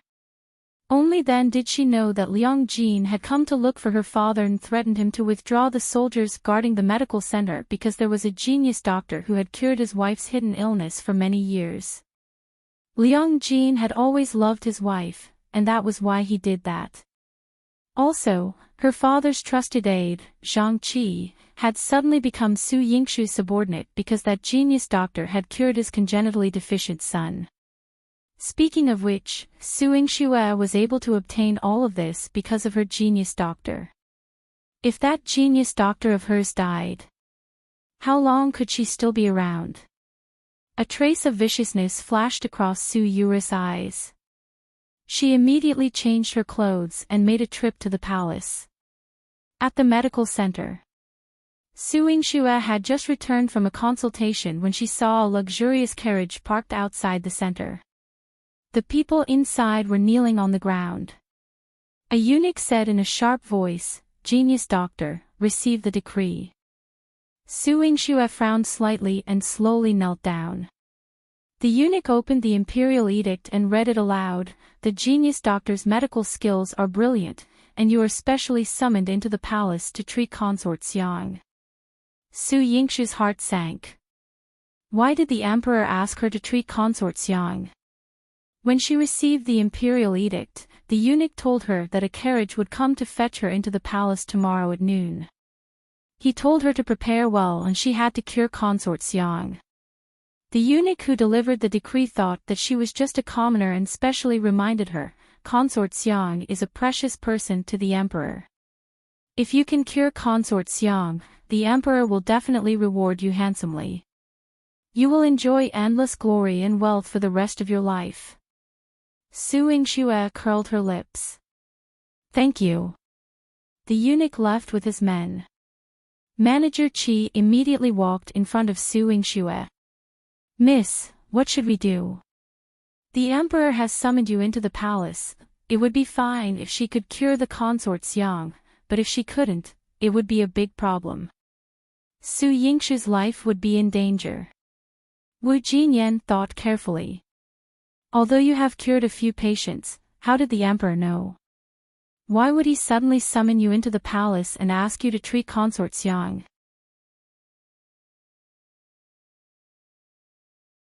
Chapter 30. Poison them all. Naturally, there are people who have the intention to push the waves. Su Yingxue curled her lips. She told Manager Qi not to worry and left him to work in the center. Only Wu Jinyan was worried. She quietly followed her upstairs to her private room. Su Yingxue knew that she was worried about her, so she was very friendly to her. "If you don't mind, Sister Jinyan, have a seat." Seeing that she was willing to get close to her, Wu Jinyan was very gratified. "You're flattering me by calling me sister. I'll tell you everything I know." Su Yingxue nodded. Wu Jinyan said that Consort Xiang was a princess of the western regions and had been sent to the great Qing dynasty for a marriage alliance. Because she was too beautiful, she had always been deeply favored by the emperor. However, after being favored by the emperor, she had been plagued with illness. Although she had been favored for so many years, no imperial physician had ever been able to cure her. This was something that Su Yingxue did not know. She only remembered that in her previous life, before she died horribly, Consort Xiang had already passed away. At that time, in order to pursue Chengye, she got close to the empress. When Consort Xiang died, she happened to be in the palace. When the empress found out that Consort Xiang had died, she was overjoyed as if she had eliminated a great enemy. Consort Xiang's illness should be related to the empress. If she went into the palace this time, it would be a death sentence if she could not cure Consort Xiang. If she cured Consort Xiang, she would probably also make an enemy of the empress. "What are you afraid of? Even if your head is chopped off, I can extend your life and let you continue fighting those bad women." The little ginseng started to make a fuss again. Su Yingxue scolded in a low voice, "Shut up." "Humph." Little ginseng was fuming. "Yingxue, Wu Jinyan thought that Su Yingxue was too nervous and became a little angry. Su Yingxue said, "It's fine, sister. You don't have to worry. I'm fine." "Are you really okay?" "Yingxue, if you can decline, why don't you reveal your identity and let your brother beg the emperor to let this matter go?" This was the only way Wu Jinyan could think of to protect Su Yingxue. "Sister, do you want me to add to my brother's burden?" Su Yingxue smiled. Wu Jinyan bit her lip. She naturally didn't want to. "But you're also afraid that something will happen to me. So you feel sorry for my brother and don't want him to be sad, right?" Su Yingxue's eyes under the black veil were filled with a crafty light. Wu Jinyan's face instantly turned red. "I think you have a plan to deal with it. I'd better go and do my work first." Su Yingxue looked at her back and smiled. After closing the door, she entered the Medicine King Valley. She had picked some herbs to detoxify poison in the Medicine King Valley. Little ginseng hopped in front of her, a few roots floating arrogantly. "Hey, why did you pick so many herbs to detoxify the poison? You haven't even diagnosed her yet." Su Yingxue did not stop moving. "I've already guessed it. There are many women in the palace. After treating one, there are still many more. Why don't we poison them all?" Little ginseng was simple and crude. Su Yingxue tugged at one of the roots and lectured it. "You're so young, yet you're so vicious." "Ah! It hurts. I'm not vicious. I'm thinking of you. You'll be fine if you poison them all." On its yellow body, its two white eyes were rolling around, and its face was filled with the grievance of being despised for thinking for her. Moreover, it reiterated very seriously, "I can be your ancestor. I'm not young." All right, little ancestor." Su Yingxue patted it and coaxed it. After picking up the medicine, she returned to the Marquis Manor to sleep comfortably. The next morning, she waited in the medical center. Yesterday, she was still wondering who recommended her to treat Consort Xiang. Chapter 31, How long can you be arrogant? She knew the answer the moment the carriage entered the palace. Su Yuru's carriage had already stopped at the palace gate. She didn't have to come today, but if she wanted to understand Su Yingxue, she had to meet this genius doctor. She saw the carriage that was bringing the genius doctor to a stop and a person dressed in black from head to toe alighted. She couldn't even see the person's face clearly. She immediately frowned. Why is it so strange? I can't even tell if that person is a man or a woman. Beside her, Yuan Ruo's eyes were also filled with disgust. I heard that many strange people in the world dress like this as if they can't be seen. Looking at this figure, it's a woman, but it might be a transvestite. Su Yurou snorted lightly. Regardless of whether she was a human or a transvestite, she could forget about leaving the palace alive. Su Yingxue and Su Yurou walked towards Yunwei Palace under Eunuch Qin's lead. Eunuch Qin was the head eunuch of Consort Xiang's palace. He was slightly older and spoke in a more amiable voice than the eunuch who had delivered the decree in a shrill voice. Genius doctor, if you can cure the consort, your future will be boundless. Not only will the emperor reward you handsomely, but he will also give you a chance to enter the Imperial Academy of Medicine. The emperor treasures talents. Su Yurou smiled and agreed, that's right. The genius doctor's medical skills are brilliant. He will definitely be able to cure the consort. She boasted on behalf of Su Yingxue. If she couldn't be cured, this sentence would be her death warrant. Su Yingxue looked straight ahead and asked coldly, what does it have to do with you that I'm here to treat the consort? She treated her like air, the kind that even breathing was a hindrance. A trace of anger flashed in Su Yurou's eyes. She raised her chin high and said arrogantly, I am the daughter of the Marquis of Marshall South. Su Yingxue's tone was indifferent. Oh, it has nothing to do with treating the consort. You. Su Yurou was suddenly embarrassed by her. Eunuch Qin hurriedly stepped forward to ease the atmosphere between them. Genius doctor, you might not know about this, but you were able to enter the palace to treat Consort Xiang's illness. It's because of Miss Su's recommendation. Logically speaking, you should thank her. When Su Yurou heard this, she snorted lightly and waited for her to thank her. However, Su Yingxue did not even look at her. Oh, I don't want to thank you. Eunuch Qin felt a little awkward. Su Yurou bit her lip. She remembered that she couldn't throw a tantrum in the palace, so she endured it. Su Yingxue and Eunuch Qin walked in front while she cursed viciously from behind. Who asked you to be Su Yingxue's people? You deserve to die. She would definitely die in the palace. Consort Xiang's illness could not be cured. Su Yurou and Su Yingxue paid their respects to Consort Xiang in the outer hall. Su Yingxue heard a weak voice coming from behind the curtain, get up. This was not Su Yurou's first time entering the palace, so she greeted Consort Xiang as if she was familiar with her. Your Majesty, this divine doctor cured the wife of the capital governor, Lord Qin. His medical skills are brilliant, so he will definitely be able to cure you. Consort Xiang seemed to be weak. Emisham. Su Yingxue recalled that in her previous life, Su Yurou was smooth and slick. She had stepped on her, the first daughter, while she had fawned over many high-ranking officials and nobles.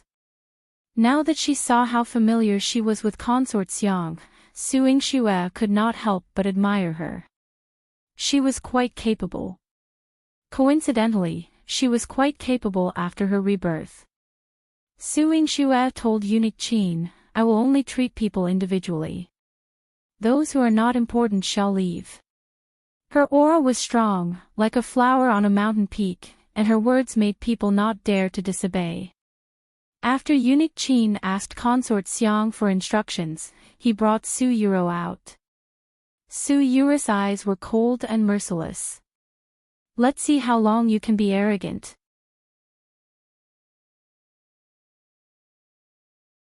Chapter 32. Genius Dr. Chu. Su Yingxue lifted Consort Xiang's curtain and saw her lying on the chaise lounge. It had to be said that she had the capital to be doted on. Even if she was bedridden, she was still beautiful. The gilded long dress covered her delicate body, and it made people pity her. Consort Xiang's sapphire-like eyes stared at Su Yingxue. I've been sick for many years. I've to trouble you, genius doctor. Su Yingxue hummed in acknowledgement and placed 2 fingers on her pulse. Just based on Consort Xiang's humble and docile attitude, she could not bear to see this beauty fall. This diagnosis of the pulse confirmed the guesses in her heart. She was indeed poisoned. Genius doctor, how is it? Consort Xiang's eyes were filled with hope. Although she had been sick for so many years, she still wanted to live well and for a long time. Su Yingxue only said 4 words indifferently, it can be cured. Really? Consort Xiang's eyes shone brightly. Su Yingxue nodded. She performed acupuncture on her and drained half a bowl of blood. Then, she took out the antidote pill that she had prepared earlier and fed it to Consort Xiang. Consort Xiang lay down for a while and fell asleep. She felt dizzy when she slept, and she did not feel good. However, when she woke up, she was surrounded by pairs of eyes that were crying with joy. Your Highness, you've been asleep for 8 hours. Xiang Ling, the personal palace maid, said excitedly. What? I actually slept for so long. Concubine Xiang found it unbelievable. When she spoke, she had recovered a lot of her strength. Xiang Ling's eyes were filled with tears. The genius doctor's medical skills are indeed brilliant. Your Highness, you have never slept well and have never slept for more than 4 hours. Now that you have slept for 8 hours, I can see that your complexion has improved a lot. Consort Xiang hurriedly waved her hand. Quick, bring me a mirror. Xiang Ling brought a mirror over. Consort Xiang looked at herself in the mirror. Although her face was still pale, her lips were slightly red. They were no longer gray from before. Consort Xiang was pleasantly surprised. Go and invite the genius doctor over. I want to thank the doctor personally. Your Highness, don't be anxious. The genius doctor is currently brewing medicine for you in the side hall. Su Yingxue brought the medicine to Consort Xiang. Xiang Ling wanted to take the medicine and feed Consort Xiang, but Su Yingxue stopped her. Let me do it. Xiang Ling was a little confused. Consort Xiang waved her hand and said, let the genius doctor do it. She and eunuch Qin could only retreat. Su Yingxue watched as Consort Xiang drank the medicine. Consort Xiang closed her eyes and rested for a while. Not only did she feel less uncomfortable, but she also had the strength to get out of bed and walk around. The last time I went to the Imperial Garden was the 2nd year since I came here. A trace of hot tears flowed out of Consort Xiang's eyes. She thanked Su Yingxue for treating her and felt even more fortunate. Su Yingxue sized up Consort Xiang. Her exotic charm was a particularly beautiful color in the palace. That was why someone poisoned her and wanted to harm her.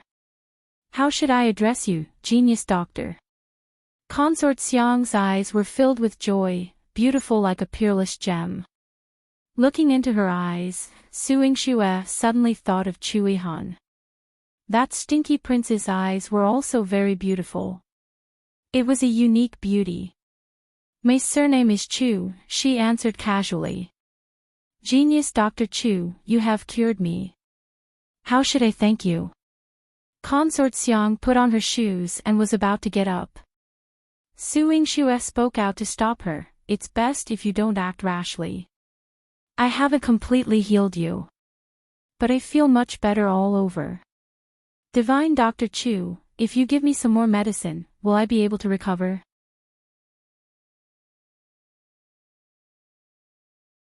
Chapter 33, The Condition to Cure Consort Xiang. Consort Xiang did not seem to have complicated thoughts. Your Highness, it is not difficult for you to recover, but the difficult part is to guarantee that you will not be harmed again, Su Yingxue said lightly. not be harmed. Consort Xiang's eyes were filled with a hint of complexity. Her expression was very solemn, and then the corners of her mouth pulled up helplessly. This is indeed a difficult matter. Yingxue took a deep breath. It seemed like Consort Xiang knew what was going on. She knew that she would not fall ill for no reason. Moreover, the poison she was poisoned with had something to do with her mother. Your Highness, I can promise to cure you, and I can also guarantee your safety in the future, but you have to promise me one condition. Consort Xiang's eyes were filled with curiosity. What condition?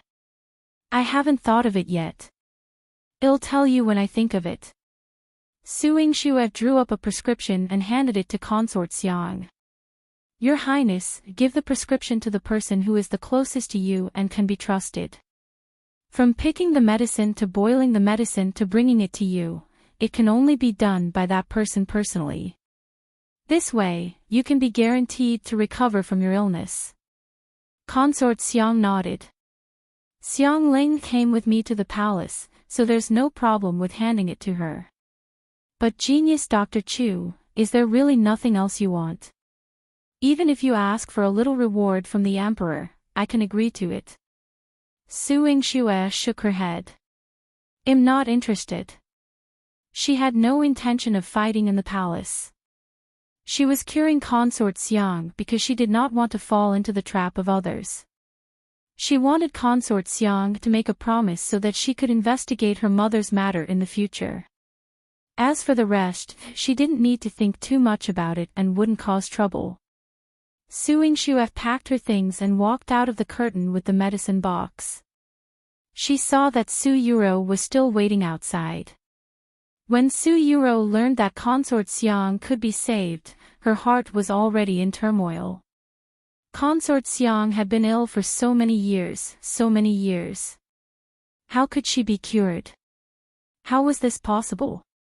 Miss Su, Consort Xiang can be saved this time. You recommended genius Dr. Chu, which is a great merit.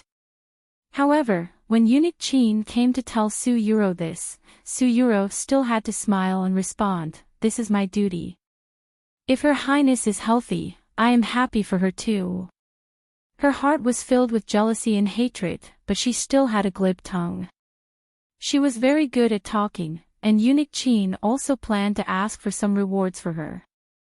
However, Yingxue didn't intend to let Yurou take advantage of her.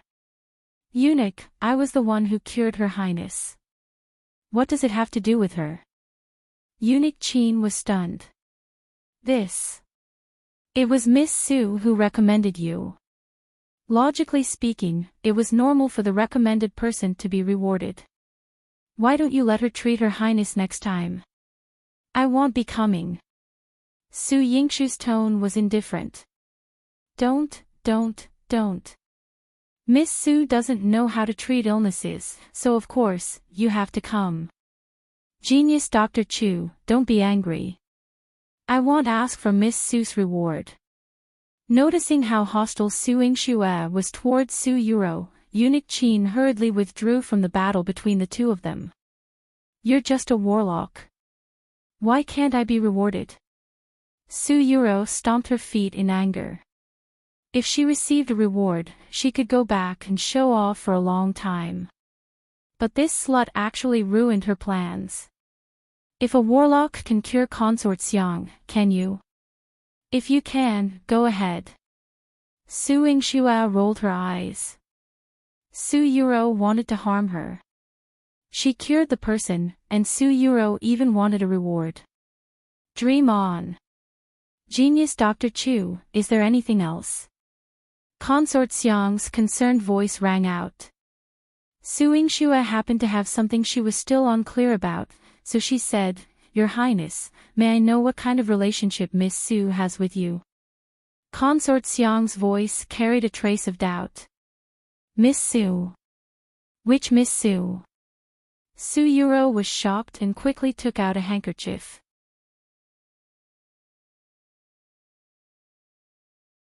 Chapter 34.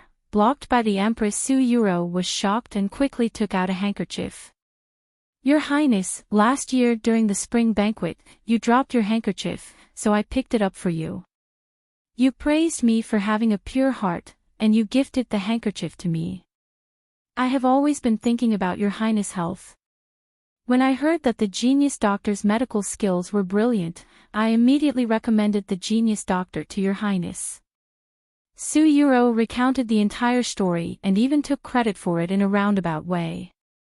She thought that Consort Xiang would reward her heavily, but she did not expect Consort Xiang to say, the spring banquet. I have never dropped a handkerchief, I only threw a handkerchief that I didn't like. Puff. Ha ha ha. So you just have a thick skin, trying to stick to her Highness. The laughter of the palace maids and eunuchs came from the hall. Su Yurou suddenly felt embarrassed, as if her face was burning. Su Yingxue mocked softly, it seems like Miss Su is good at picking up things that others throw away. Even if it's picking up the handkerchief that her Highness threw away, it's my honor. Su Yurou was humiliated, but she still wanted to please Consort Xiang. She knew that once Consort Xiang recovered, she would definitely be the most favored in the 6 palaces. Consort Xiang did not take this flattery to heart.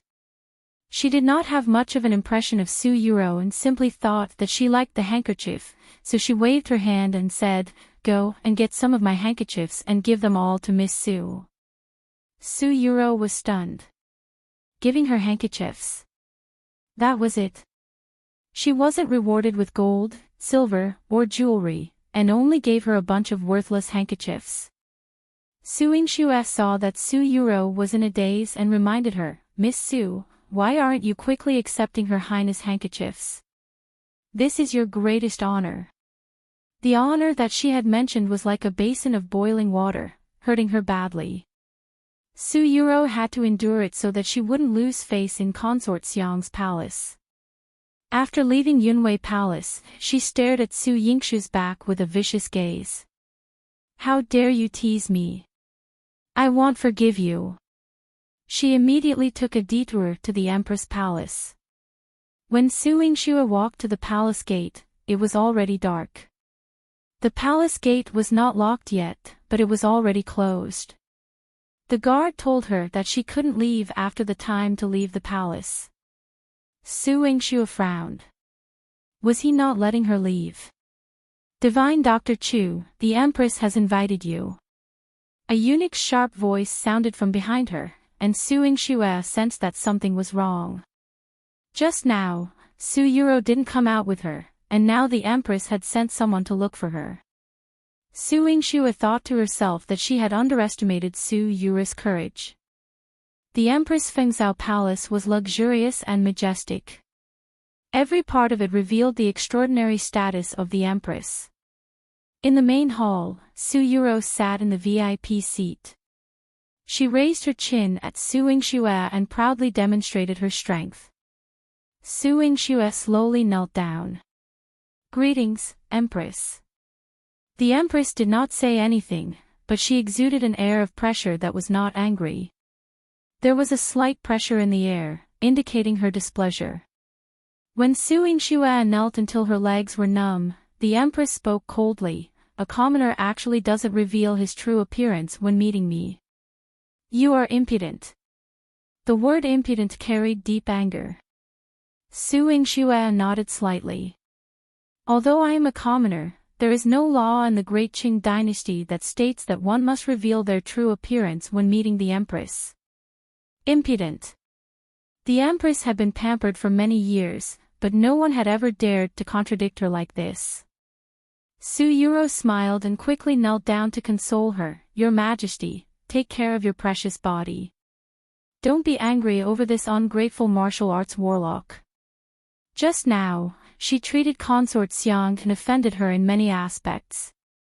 She personally brewed medicine and fed her. Those who don't know better would think that she thinks that the people in the palace will harm Consort Xiang.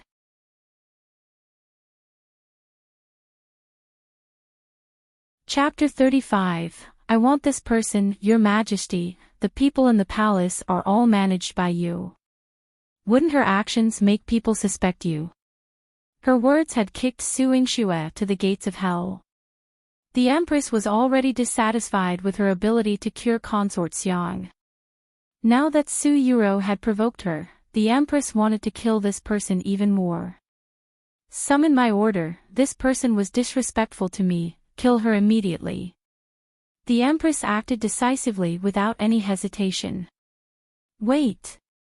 Su Yingxue raised her head and looked at the Empress. If your Majesty kills me, no one will be able to cure Consort Xiang. Are you the only one who knows medicine and is able to save people in our great Qing dynasty?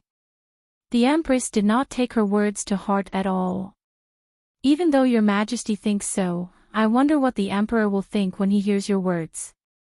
Su Yingxue's words were like a needle stabbing into the Empress' heart. She remembered that in her previous life, the relationship between the Emperor and the Empress was not good. The Empress family was strong and powerful. She also had 2 princes and had very high positions in the palace and court. Therefore, she wantonly harmed the Emperor's favorite consort. The Emperor had always been dissatisfied with her.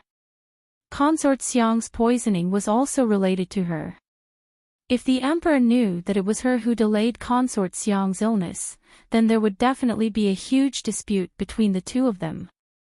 The Empress was a woman who needed to rely on the Emperor. If she offended the Emperor too deeply, she would not have a good ending. Her sharp eyes stared at Su Yingxue. Are you threatening me? Your Majesty, you can imagine it yourself. The Empress was furious. How dare you? Su Yingxue was still kneeling obediently, but the Empress' killing intent toward her grew stronger. No matter what, I will take your life today. Su Yurou was secretly delighted, but she still maintained her goody two-shoes act and said softly and timidly, Your Majesty, please calm down. Don't hurt your body because of these lowly people. Su Yingxue calculated the time.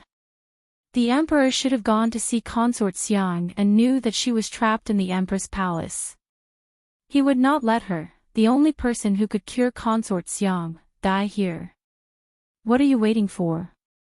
Are you waiting for the Emperor to save you? The Empress' smile carried a hint of viciousness.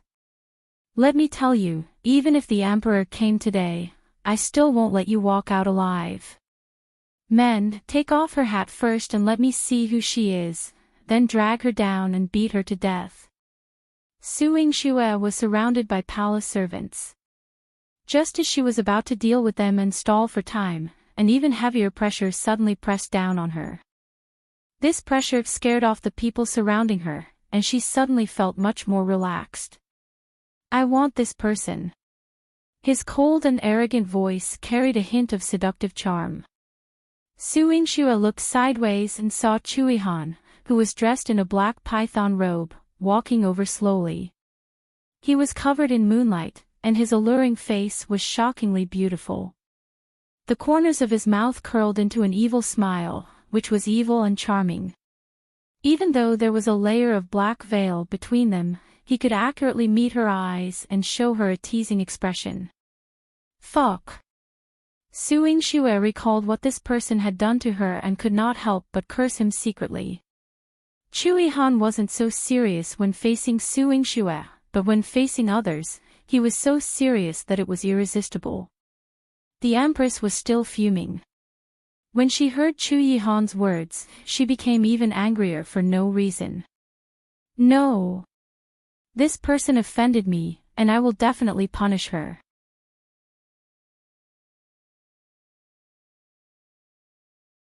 Chapter 36, Yihan, don't come over, she's my servant, I'm afraid Imperial sister-in-law can't punish her.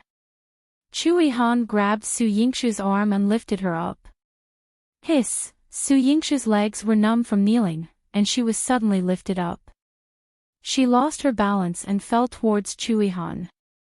Yihan's steel-like arms caught her firmly. Their intimate actions caught Su Yurou's eyes, and it ignited 2 balls of fire in her eyes. Bitch! How dare you get close to the 9th prince? She was so jealous that her teeth were about to break. Yihan was a man who many young girls in Jiangdu City dreamed of marrying. Many women would die to see him. This transvestite was hugging Yihan. How could Yurou tolerate this? She immediately wanted to expose her true colors to Yihan. Your Highness, the Empress treated the genius doctor with courtesy. Not only was the genius doctor ungrateful, but she also rejected the Empress' good intentions and humiliated her. That's why Her Majesty became angry. I hope that Your Highness will understand and not be angry with Her Majesty. When the Empress heard this, her expression eased up a lot. Ninth brother heard that.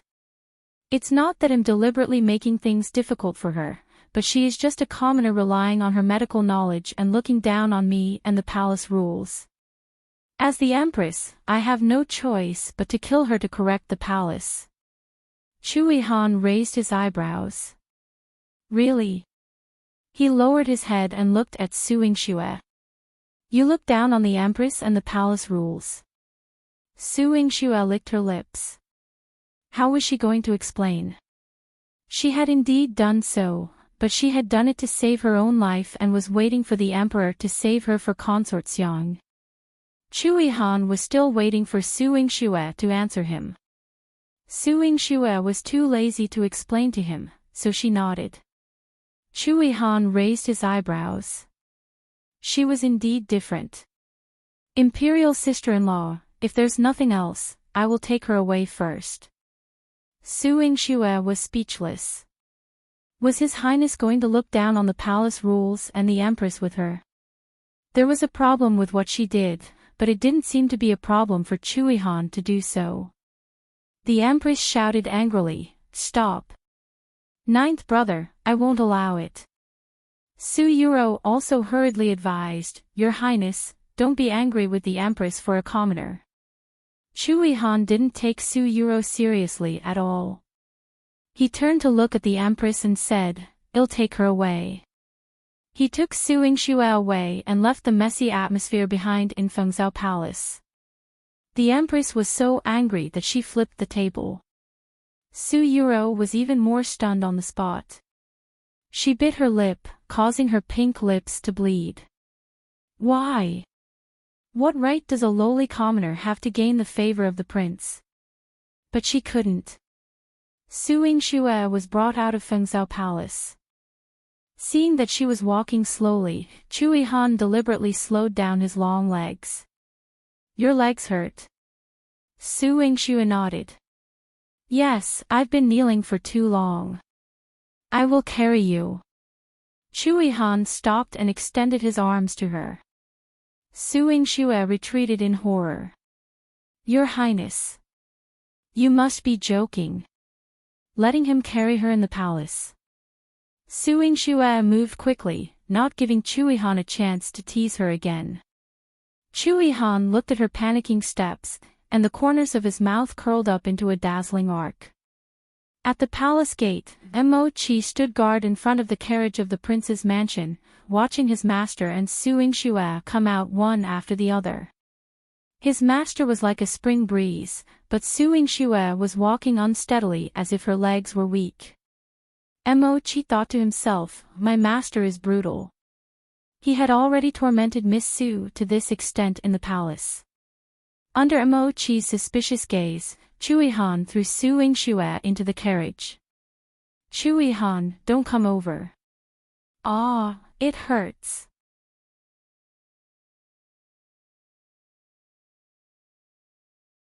Chapter 37, I will protect you. Yihan placed his hand on Yingxue's knee and raised his eyebrows. I didn't use any strength. She shouted too early. Yingxue was filled with anger. Your Highness, men and women shouldn't touch each other. Don't you know this common sense? When Yihan heard this, he moved his hands gently and rubbed her knees. I know, but I won't do it. Yingxue was speechless. She was always speechless by this man's shamelessness. However, the gentle movements of his hands gradually made her feel less pain in her knees and her body relaxed. She had been in the palace for a whole day. Yihan massaged her knees, and she leaned against the carriage to rest. She thought about the myriad of things in her mind. Consort Xiang had been poisoned by a poison developed by her mother, and the person who had poisoned her was afraid of her. The person who had poisoned her must be related to the Empress. Her mother's cause of death was unknown, and if she found out who had poisoned Consort Xiang, she could also find clues related to her mother. Trying to help Consort Xiang. Yihan's deep and magnetic voice made Yingxue open her eyes. There was still a languid look in her eyes that had yet to dissipate.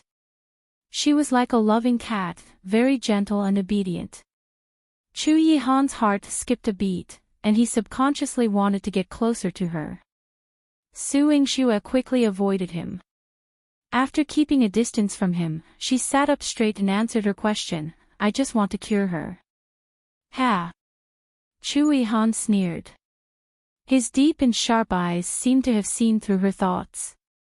"You don't believe me, do you think I will do something to you?" Yingxue also imitated him and snorted. "Why should I trust your highness? Is there anything I can trust in your conduct? What have I done that is not worthy of your trust? I didn't help you when I sent the ginseng to the Marquis Manor. When I invited you into my manor to treat my illness, didn't that make you famous? I saved you today, but didn't I leave you safe and sound?" Yihan was upright, and there was a hint of grievance in his tone. It was as if Yingxue had let him down. Yingxue originally felt that she had been taken advantage of by him and hated him righteously, but now... Why did she feel that she was in the wrong? It seemed like what Yihan said was true. He had been helping her all along. Cough cough. Yingxue turned around and faced Yihan. She lowered her head and thanked him seriously. "Thank you for your help, Your Highness. I am extremely grateful. However, treating Consort Xiang today is just like what Your Highness said, it's troubled waters, so it's better not to implicate you. I'm fearless." Yihan's handsome face had a casual expression. Yingxue felt her heart heat up. This man was noble and domineering. She originally had no power to resist in front of him. However, everything he did made her want to trust him and tell him what she wanted to do. "I want to find the murderer who poisoned Consort Xiang because the poison that Consort Xiang was poisoned with is related to my mother." She blurted out the words out of nowhere. Yihan's eyebrows twitched slightly. "All right, do it without worry. I'll protect you." Yingxue was stunned. "Your Highness, with me here, you still don't feel at ease." Yihan raised his eyebrows. Was he not strong enough for her to feel? No. Yingxue shook her head. He had dared to take her away from Fengzhou Palace and anger the Empress. His strength was so strong that it made people admire him. Since he dared to do this, he must not be afraid of the consequences. But why did he help her?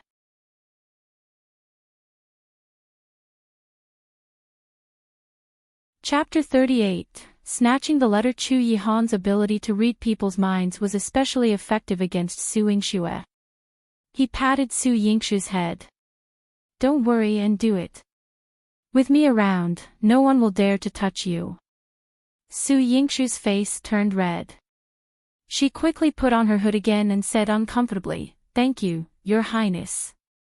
I will remember your thanks and will ask for a gift from you." Yihan was very pleased with himself.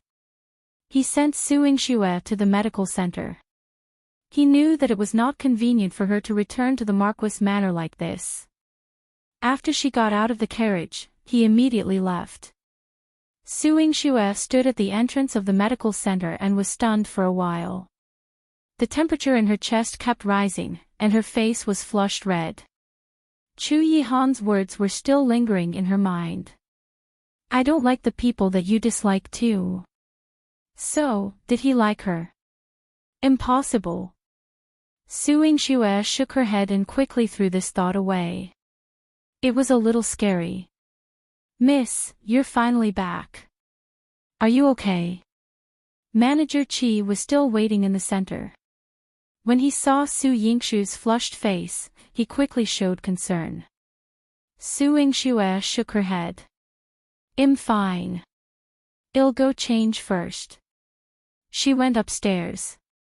She originally wanted to change her clothes and return to the Marquis Manor to rest, but after going through the matters in the palace again, she decided to go through her mother's handwritten letter again. The medical books and classics left behind by her mother were all stored in a small courtyard behind the medical center. No matter how meager the income of the medical center was over the years, Manager Qi had kept this place well protected and tidied up. Su Yingxue took out a small box from a hidden corner and unlocked it. She took out the handwritten letter inside. It was already somewhat rolled up, but what was recorded inside was all her mother's hard work. Su Yingxue flipped to the page that wrote Drunken Beauty, and saw that among the herbs needed to make the Drunken Beauty, there was a rare poison called shijiao. Just as she was engrossed in reading, little Ginseng suddenly shouted, "Quickly dodge!" Su Yingxue dodged as fast as lightning, but a strand of her hair was still cut off. A thin sharp sword was pointed at her again. It stopped just an inch away from the tip of her nose, and the blade split open a door behind her. Boom! There was a loud bang. Under the dim light, Su Yingxue saw a pair of eyes that were different from ordinary people. They were like a ferocious beast that had swallowed the entire night sky. There was a dark purple at the end of his eyes, and killing intent suddenly appeared.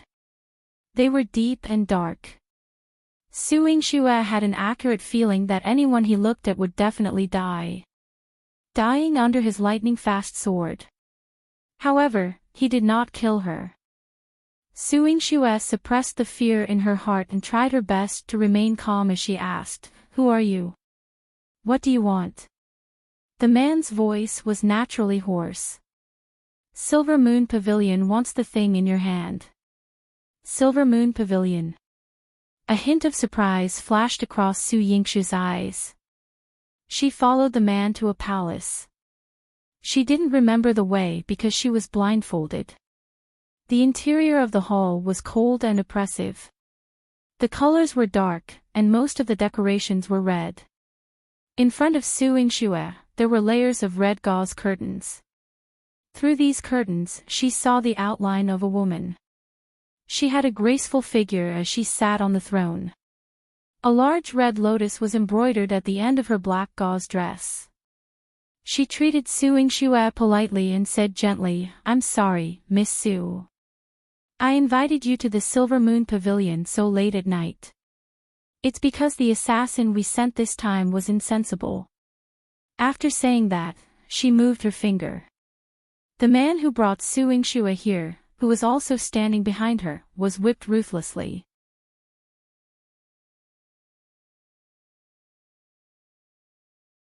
Chapter 39, Silver Moon Pavilion's #1 assassin Su Yingxue turned around to take a look. The man's skin was torn open and there was a deep bloody scar on his back. His flesh had been stirred up. However, he stood steadily and hugged his sword without making a sound. What a ruthless master, what a ruthless killer. Su Yingxue couldn't help but think of her previous life. Before she died, the Silver Moon Pavilion had become so powerful that even the 4 kingdoms and 9 provinces were deeply afraid of it. No one knew who founded the Silver Moon Pavilion and where its foundation was. However, the Silver Moon Pavilion was involved in all kinds of businesses in the world, including intelligence, military weapons, and everything else. They were omniscient and omnipotent. The 4 kingdoms and 9 states had once sent troops to destroy the Silver Moon Pavilion, but both sides suffered heavy losses. In the end, both sides made concessions. The 4 kingdoms and 9 states coexisted with the Silver Moon Pavilion, and the Silver Moon Pavilion did not oppose the imperial court. Now, she was brought to the Silver Moon Pavilion. The Silver Moon Pavilion wanted her mother's handwritten letter. It would be difficult for her to escape with the letter. Su Yingxue sized up the woman behind the curtain. How are you going to get my mother's letter? What are you going to do with it? Hong Lian chuckled. The Silver Moon Pavilion is a place where we do business properly. We won't take anything by force. If we want Miss Su's letter, we naturally have to pay the same price. As for its use, this is not within the scope of our transaction, so it is inconvenient to let you know. Su Yingxue narrowed her eyes slightly. The rules in Silver Moon Pavilion are indeed strict. Hong Lian's red lips curled up slightly. Of course. For example, the #1 assassin of the Silver Moon Pavilion. He already has an extraordinary status in the Silver Moon Pavilion. However, if he doesn't do his job properly, he will still be punished. Su Yingxue turned back to look at the man. When he attacked, he was as fast as lightning. At other times, he stood at the side like an invisible person. Even his breathing could not be heard. However, Su Yingxue could imagine that if he wanted to kill her, she would not be able to struggle for more than 3 seconds. Therefore, she turned her attention back to the deal with Hong Lian. You should know that I have a medical center and a grain and oil store. I earn a lot of money every day, so I won't be short of money for the time being. Miss Su, what if I give wealth that even the Marquis Manor cannot compare to? Would you be willing to consider it? Hong Lian asked with a smile. Su Yingxue also curled her lips. She held the letter and smiled faintly. I didn't expect my mother's letter to be worth more than a Marquis Manor. But do you have any other way of trading? It's a pity to exchange money for such a precious letter from my mother. Ha ha ha, Miss Su, you're really smart. Hong Lian clearly did not expect Su Yingxue to have such a huge change. In her intelligence records, Su Yingxue had suddenly turned from an idiot to intelligent, bold, and decisive. However, her current appearance, as well as her calm and quiet demeanor in the Silver Moon Pavilion, was not something a 16-year-old girl should have. Su Yingxue didn't waste any time talking to her. Just tell me, are you going to exchange or not? It seems that Miss Su has taken a fancy to something. What do you want to exchange with the Silver Moon Pavilion? Intelligence, medicinal herbs, the position of imperial concubine, or your sister's life? Su Yingxue shook her head. None of these. She turned around and pointed her slender fingers at the man whose breathing was undetectable. I want him. The man looked up at her and immediately returned to his invisible state. Hong Lian chuckled. Miss Su, you have sharp eyes. He is indeed one of the top 10 most valuable trading items in our Silver Moon Pavilion.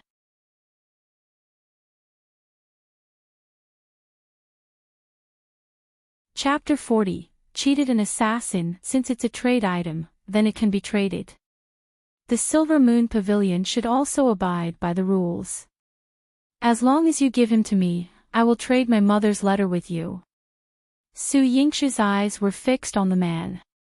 She couldn't attract the man's attention at all, but she could smell something unusual from the man's blood. Little Ginseng reminded her, this person won't live long. You'll lose out if you exchange with her. Su Yingxue curled her lips. Can't I just cure him? Little Ginseng was very doubtful. Can you do it? If I can't do it, you can. Little Ginseng was speechless. This damned teammate. Hong Lian couldn't bear to trade with Su Yingxue, but when she thought about the identity of the buyer of this letter from the Silver Moon Pavilion, she sighed. Sigh, all right. From now on, this person belongs to Miss Su. What's his name? Su Yingxue asked. Hong Lian replied, since he is no longer a member of the Silver Moon Pavilion, he cannot use the Silver Moon Pavilion's name. He is Miss Su's person. You can call him whatever you want to call him. Su Yingxue walked closer to him and held his hand. She asked curiously, "What do you want to be called?" The man didn't move and spat out like a block of wood. "Nothing." Su Yingxue had already felt his pulse.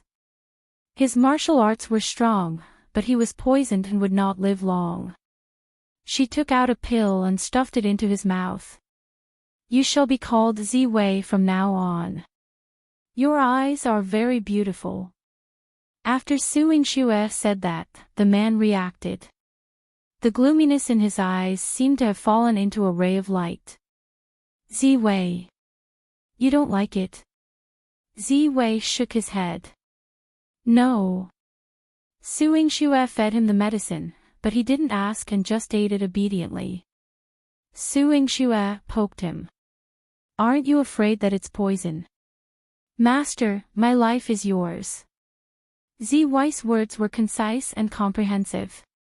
He did not say a word, but his gaze made Su Yingxue even more certain that he would definitely use his life to be loyal to her. "Ziwei, since you call me master, you must listen to me no matter what I say. Whatever I order you to do, you have to do it." Su Yingxue patted his shoulder solemnly. Ziwei opened his eyes, and the purple color at the end of his eyes was filled with bloodlust. "I will obey master's orders." Seeing them dawdling, Hong Lian could not help but remind them, "Miss Su, I've given him to you. It's time to give me the letter." "Yes, here you go." Su Yingxue handed the letter to Hong Lian's men and asked them to present it to Hong Lian. Hong Lian received the letter. After confirming that it was the real thing, she smiled in satisfaction. "Miss Su, it's been a pleasure working with you." Su Yingxue's smile had a hint of gloominess. "Ziwei, help me snatch the letter back and take me away from here." Ziwei replied, "Yes, master." He did not hesitate at all. He moved as fast as lightning and snatched the letter from Hong Lian's hand. He quickly returned to Su Yingxue's side and hugged her waist, bringing her out of the Silver Moon Pavilion. Hong Lian reacted and gritted her teeth in anger. "Su Yingxue, how dare you trick the Silver Moon Pavilion?" She took her assassin and even snatched the letter. Ziwei brought Su Yingxue back to the Marquis Manor. Su Yingxue patted his shoulder and encouraged him, "Beautifully done, Ziwei." Ziwei ignored her praise. "I will obey master's orders." "Are you like this in the Silver Moon Pavilion?" Su Yingxue touched her chin and pondered. Ziwei nodded. "Yes." "All right, then you'll be responsible for protecting me in the future." There was a slight change in Ziwei's eyes. He had never seen anyone who dared to go against the Silver Moon Pavilion alone.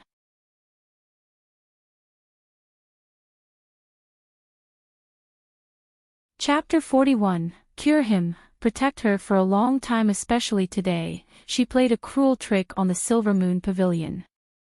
Wasn't she afraid? "Don't look at me like that." "Of course, I'm afraid of the Silver Moon Pavilion, but didn't I bring you here? Now you belong to me. According to the rules of the Silver Moon Pavilion, you're mine forever." Su Yingxue blinked her beautiful eyes. Ziwei's face remained expressionless. Since you're mine, I must cure you. Rest in your room for 2 hours, and they'll prepare the medicine for you," Su Yingxue replied crisply. "Why do I need medicine?" Ziwei was confused. "You're severely poisoned and don't have much time left."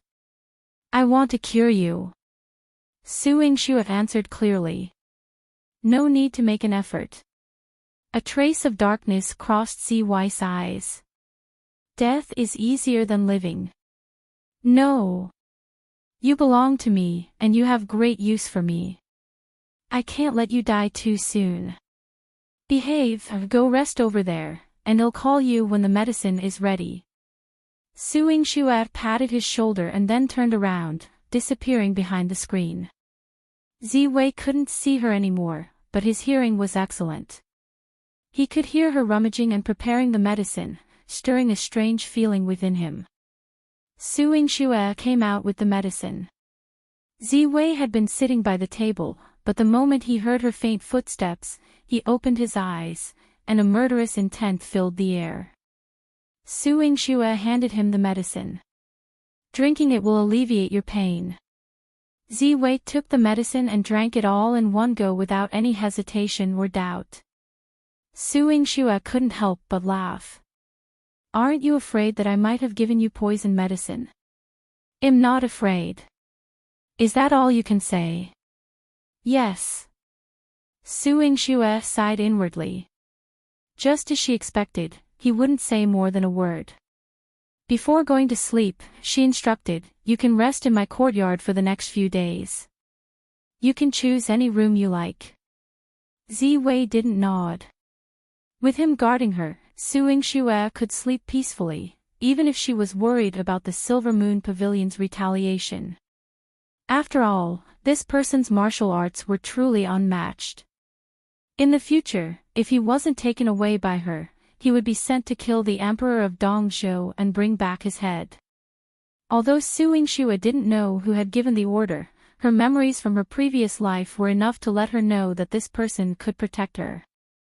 With Ziwei's protection, the Silver Moon Pavilion had sent 3 groups of assassins, all of whom failed and returned empty-handed. Hong Lian was trembling with anger at the Silver Moon Pavilion. She even harbored thoughts of killing Su Yingxue herself. However, she suddenly received an invitation from Yihan. The 9th Prince's Mansion. Yihan's table, which was previously covered with memorials and military books, now held a few miscellaneous books. Although they were called miscellaneous books, Yihan still read them earnestly. Mo Qi stood by Yihan's side and occasionally glanced at him. When he noticed Yihan's confusion, Mo Qi said, Master, please put that aside for now. Hong Lian will arrive soon. You can ask her. Yihan furrowed his brows impatiently. Go and fetch her. Mo Qi sighed and quickly made his way to the Silver Moon Pavilion. Fortunately, he encountered Hong Lian on the way. Hong Lian's brows were tightly furrowed. Your Highness summoned me. What urgent matter requires my presence? Mo Qi noticed her anxiety and playfully teased her, of course, it's a matter of great importance. Otherwise, would your Highness be so anxious to find you? Hong Lian became even more nervous upon hearing this. She hurriedly arrived at the prince's mansion and entered Yihan's study. She respectfully cupped her hands, a hint of urgency in her gesture. Your Highness, I apologize for the delay because I have something to handle at the Silver Moon Pavilion. I hope you won't be displeased. Yihan was reading something he didn't understand. He handed the book to Hong Lian and said, I don't understand what this book is about. Please explain it to me.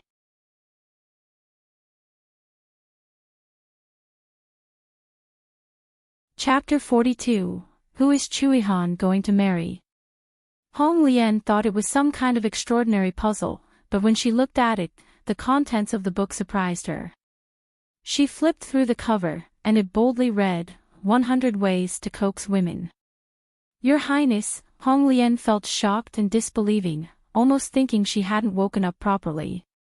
On page 42, it says that when a woman has her monthly cycle, you shouldn't get close to her or argue with her. Instead, you must be gentle and soothe her. Why is that? Yihan's well-defined hand rhythmically tapped on the table, and his eyes showed a genuine thirst for knowledge. Hong Lian's emotions were complex. She turned to look at Mo Qi, who also wore a puzzled expression. Yeah, why can't you argue and coax a woman during her monthly cycle? What's the monthly cycle? Does it come every month? Hong Lian was speechless. She wanted to smack Mo Qi's head.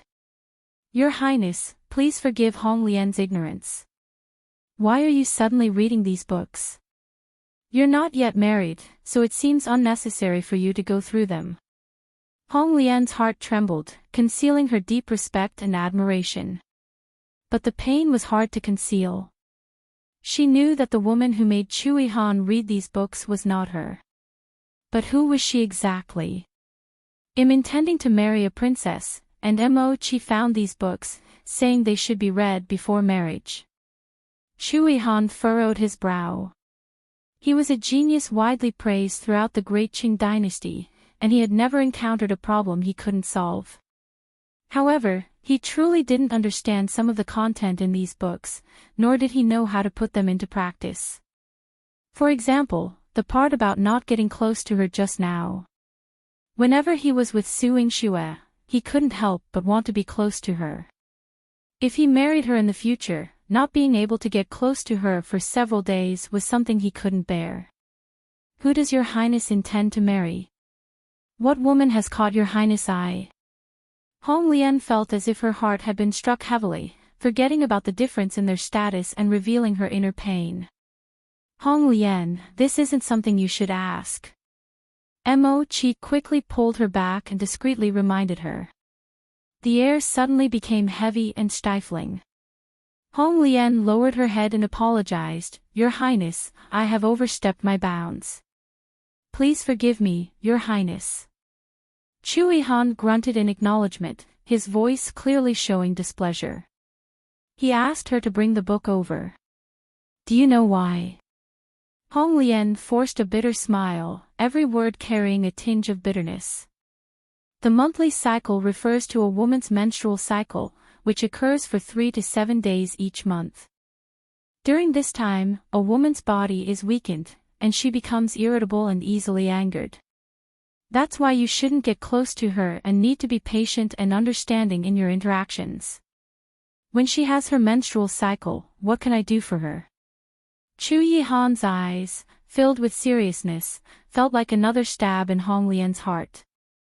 Hong Lian clenched her lips and looked down. Keep her warm, prevent her from being exposed to cold, and provide warmth to her abdomen, to alleviate the pain. Does it cause her a lot of pain? Yihan suddenly stood up, radiating a menacing aura. Observing the seriousness in his eyes, Hong Lian knew just how much he cared about that woman. But he was Yihan. God's favored one. The noblest 9th prince in the entire world. What kind of woman could captivate him to such an extent, stirring his soul and filling his dreams? Hong Lian remained silent for a while, and Mo-chi nudged her with his elbow. Your Highness is asking you a question. What's wrong with you today? Did you become foolish at the Silver Moon Pavilion? Suppressing the pain in her heart, Hong Lian nodded. Yes. It causes a lot of pain. Sorry for the inconvenience. Thank you very much.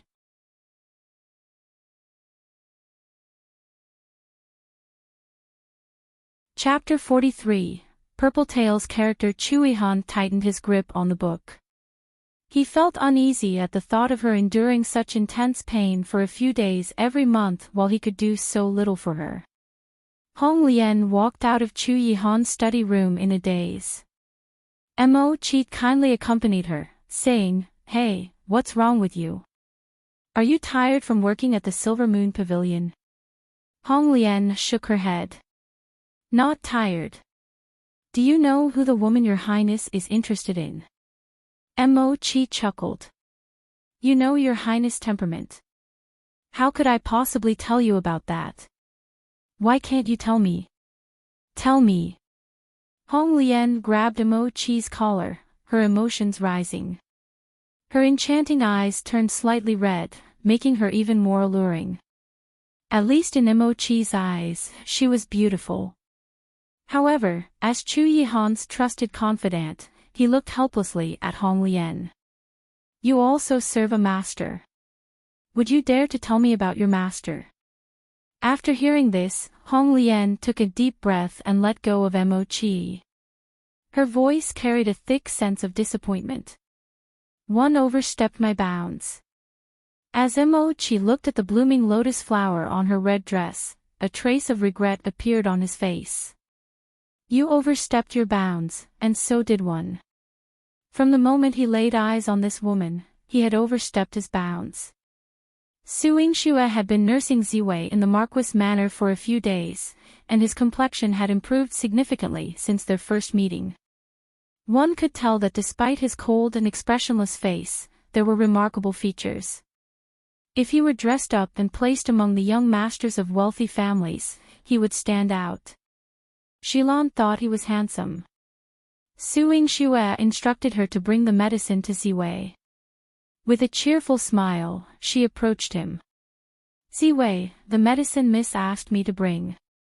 Drink it while it's still hot. Ziwei held his sword, his face cold, and treated her as if she were invisible, completely ignoring her. Yihan pouted with sadness and said, Miss asked me to bring this to you. Miss said you were poisoned and must be detoxified. She moved forward again, almost reaching Ziwei's presence when suddenly a gust of wind flashed by. Ah! Yihan screamed. Su Yingxue pulled her back just in time, saving her from being killed by Ziwei's sword. Yihan, still shaken by the scare, glared at Ziwei. How could you be like this? Miss kindly brewed the medicine for you, one kindly brought it to you, and you still want to kill me. Look, the medicine has spilled. Yihan gazed at the broken bowl, feeling sorry not only for the spilled medicine but also for Su Yingxue's efforts. Ziwei remained expressionless, his eyes icy. You're not her. I am not Miss, but am Miss Maid. Why would I harm you? Yihan felt that she wasn't trusted and stomped her foot in sadness. Yes, Ziwei coldly deepened her distress without any mercy. Yihan puffed up her little face, her eyes filled with grievances. Su Yingxue gently rubbed her face and comforted her. That's just his personality. We still have more medicine. Pour another bowl. Yes, Mississippi. As soon as Su Yingxue gave the order, Yihan immediately went to get another bowl of medicine. However, she didn't dare to get close to Ziwei anymore. After handing the medicine to Su Yingxue, she quickly left. In the room, there were only Su Yingxue and Ziwei. Su Yingxue placed the medicine in his hand. Drink it. Ziwei downed the whole bowl, leaving no trace behind. It was completely different from when Yihan had brought him the medicine. He showed no sign of guarding against Su Yingxue. Su Yingxue found it amusing. You're afraid that Yihan will harm you, but you're not afraid that he'll harm you. Sorry for the inconvenience. Thank you very much.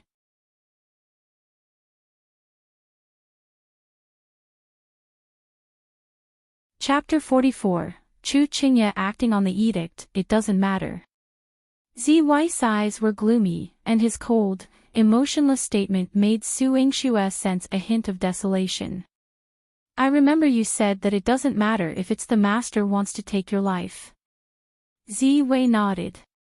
So you were poisoned because of the Silver Moon Pavilion's control over you? She asked. No, after completing the task, seeking revenge. The Silver Moon Pavilion didn't help you detoxify the poison inflicted on you. Su Yingxue remembered that Hong Lian had mentioned that Ziwei was one of the top 10 valuable individuals in the Silver Moon Pavilion. Object, unnecessary. Ziwei's tone remained icy, without the slightest change. Su Yingxue's expression briefly showed a tinge of sadness upon hearing his words. In her previous life, wasn't she also treated as an object? In the eyes of the people she cared about, she only had utility value. Once that value was exhausted, she would be disposed of. Ziwei was no different. To the Silver Moon Pavilion, he was merely an object, a sharp weapon. They didn't care whether he was poisoned or when he died. What mattered to them was how much he could accomplish for the Silver Moon Pavilion, and how many lives he could take. He had never lived for himself. Su Yingxue's eyes momentarily dimmed, then suddenly became bright, like a beam of strong light emerging from the abyss. She said, as long as you protect me well, one will also protect you. I will detoxify you and let you live a normal life. Having experienced death once, it had made her much more open-minded. All living beings were equal, each living their own lives. However, Ziwei seemed indifferent and replied coldly, "Not necessary." Su Yingxue sighed, placing her hand on her forehead. "What would happen if you said just one more word? Can't they communicate properly?" Su Yingxue thought. "No," Ziwei replied. Su Yingxue felt exasperated. "Indeed, one more word.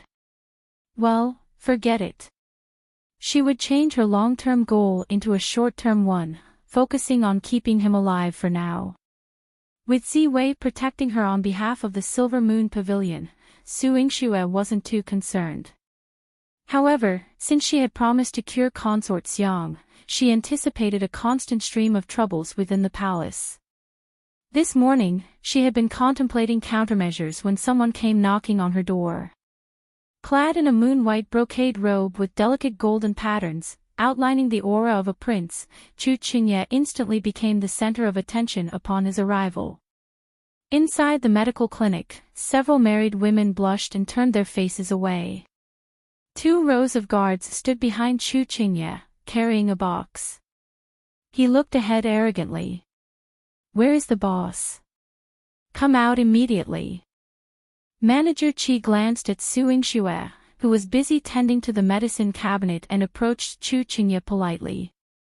"May I ask, is this young master here for a consultation or to purchase medicine?" "I am the 7th prince of the current dynasty." "Summon your boss to meet me," Chengye declared. Chengye possessed a captivating appearance, and since childhood, countless individuals had sought to please him. He exuded a sense of superiority, expecting to be revered wherever he went. Yet, he was oblivious to the fact that he had stepped into Su Yingxue's domain. Manager Qi chuckled. "Young master, our boss doesn't readily meet with people. If there's nothing urgent, how dare you defy your highness? You seek death." Chengye's chief guard unsheathed his sword, attempting to intimidate Manager Qi. However, his blade was promptly pushed back by a powerful force. Su Yingxue even gave him 2 slaps. The guard was caught off guard and was about to retaliate when Chengye glared at him. "Stand down." He looked at Su Yingxue unhappily. "What are you doing here? I advise you to mind your own business." A few days ago, she had embarrassed him in front of the 9th imperial uncle. He had yet to settle that score with her. She had better not provoke his anger today. Su Yingxue smiled and said, "7th prince, did you come to advise me to mind my own business?" "Sorry for the inconvenience." "Thank you very much."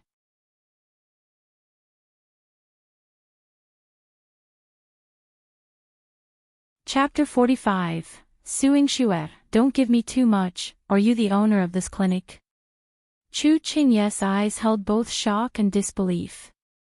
Seeing Manager Qi's respectful attitude towards Su Yingxue, he had no choice but to believe that Su Yingxue was the one who owned this clinic.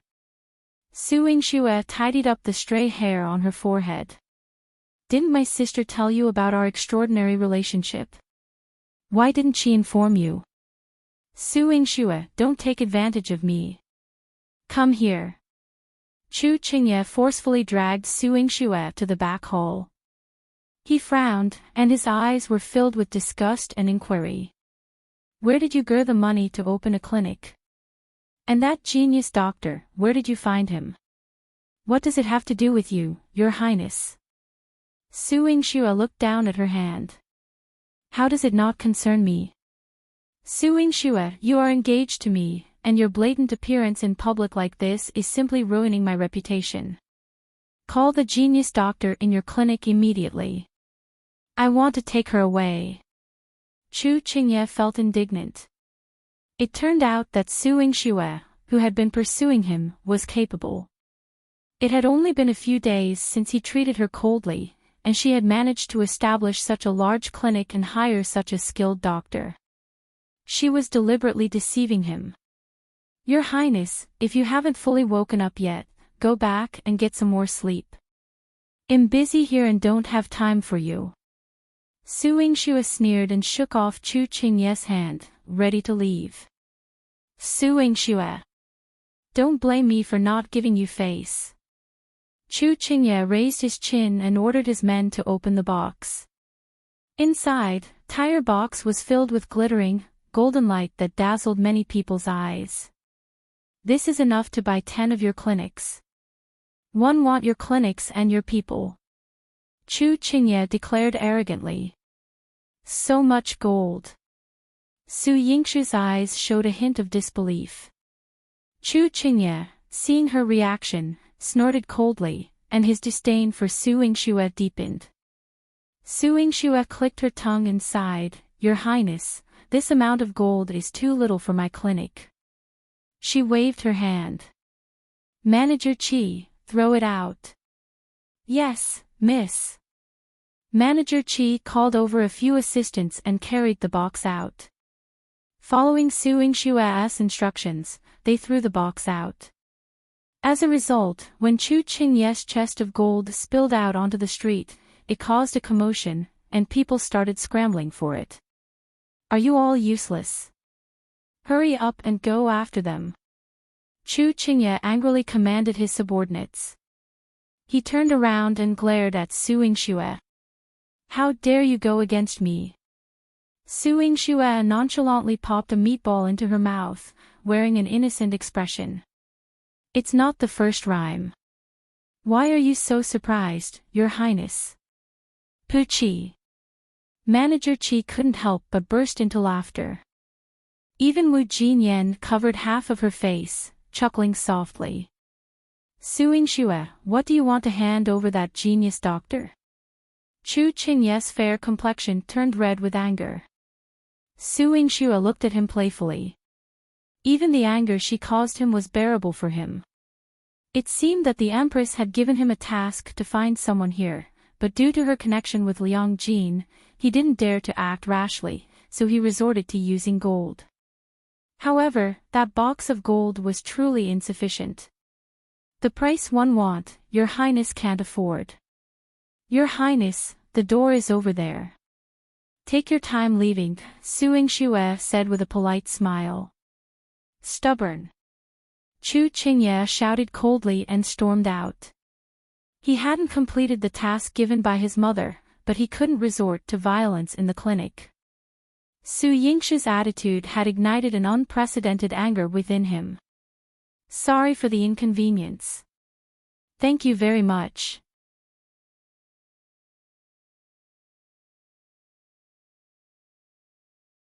Chapter 46. Grandpa asked her to save Su Yurou. When did the woman who always acted subservient to him and only had eyes for him no longer have room for him in her shining eyes? Chu Chengye stood outside the door for a moment, watching Su Yingxue in her vibrant red dress, looking sleek and confident. Her stunning face could captivate anyone. When had she started to overlook his existence, causing him to feel anxious? Su Yingxue stood by the medicine cabinet, observing Wu Jinyan. She noticed that she was not only attentive and intelligent but also extremely sensitive to the scent of medicine, with a keen ability to identify different herbs and fragrances, particularly those favored by women. Wu Jinyan continued working, flashing Su Yingxue a smile. Do you find me more interesting than the seventh prince? Su Yingxue raised an eyebrow. Naturally. It's far more interesting for me to look at my future sister-in-law than at someone unrelated. This comment made Wu Jinyan blush, and she playfully scolded Su Yingxue. Seventh prince no longer interests you. Su Yingxue nodded in agreement. Wu Jinyan chuckled, then who is interesting? Yihan. That answer immediately came to Su Yingxue's mind. She didn't voice it aloud, but Wu Jinyan could still sense something from her eyes. He smiled with hidden meaning and didn't press further. Su Yingxue rubbed her temple, her thoughts drifting to Yihan once again. In recent days, he had unknowingly occupied her mind. He promised to protect her, and he said that if she disliked someone, he would dislike them too. Thinking about it made her heart itch as if something was stirring inside. When Su Yingxue sent Chu Chengye away during the day, she already knew that she wouldn't find peace once she returned home. However, when she saw Su Dingheng blocking her courtyard's entrance, she took the initiative to speak. "Father, if you want to meddle in the affairs of my clinic or the genius doctor, I suggest you keep your opinions to yourself and go rest early."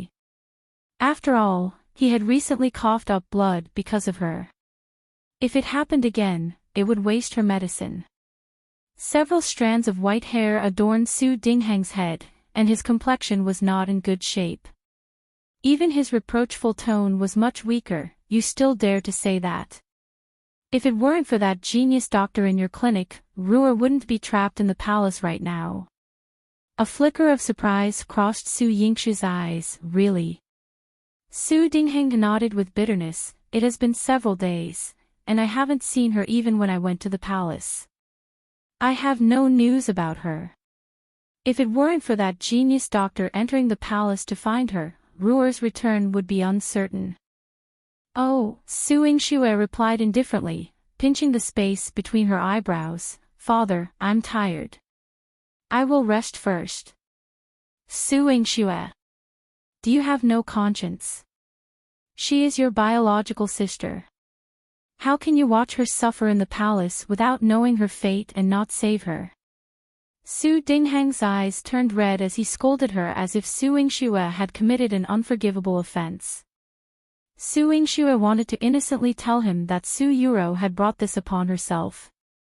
However, considering her father's mindset, which had deviated from the great Qing dynasty, she spoke solemnly. "Su Yurou deserved it. She tried to use the Empress to eliminate those close to me.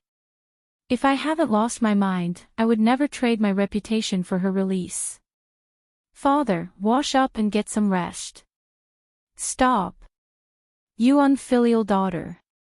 My words may no longer affect you, but don't you even listen to your grandfather." Su Dingheng suppressed his anger and handed Su Yingxue a handwritten letter. "It's a letter from your grandfather. Handle it as you see fit. Sorry for the inconvenience." "Thank you very much." You're tuning in to the LoveLore Library YouTube channel. We're so grateful for your support, and don't forget to subscribe to join us on this incredible journey through captivating stories. Your generosity through donations truly makes a world of difference, as it's the primary source of revenue that allows me to expand and enhance this channel for you. Thank you from the bottom of my heart for being a part of this adventure.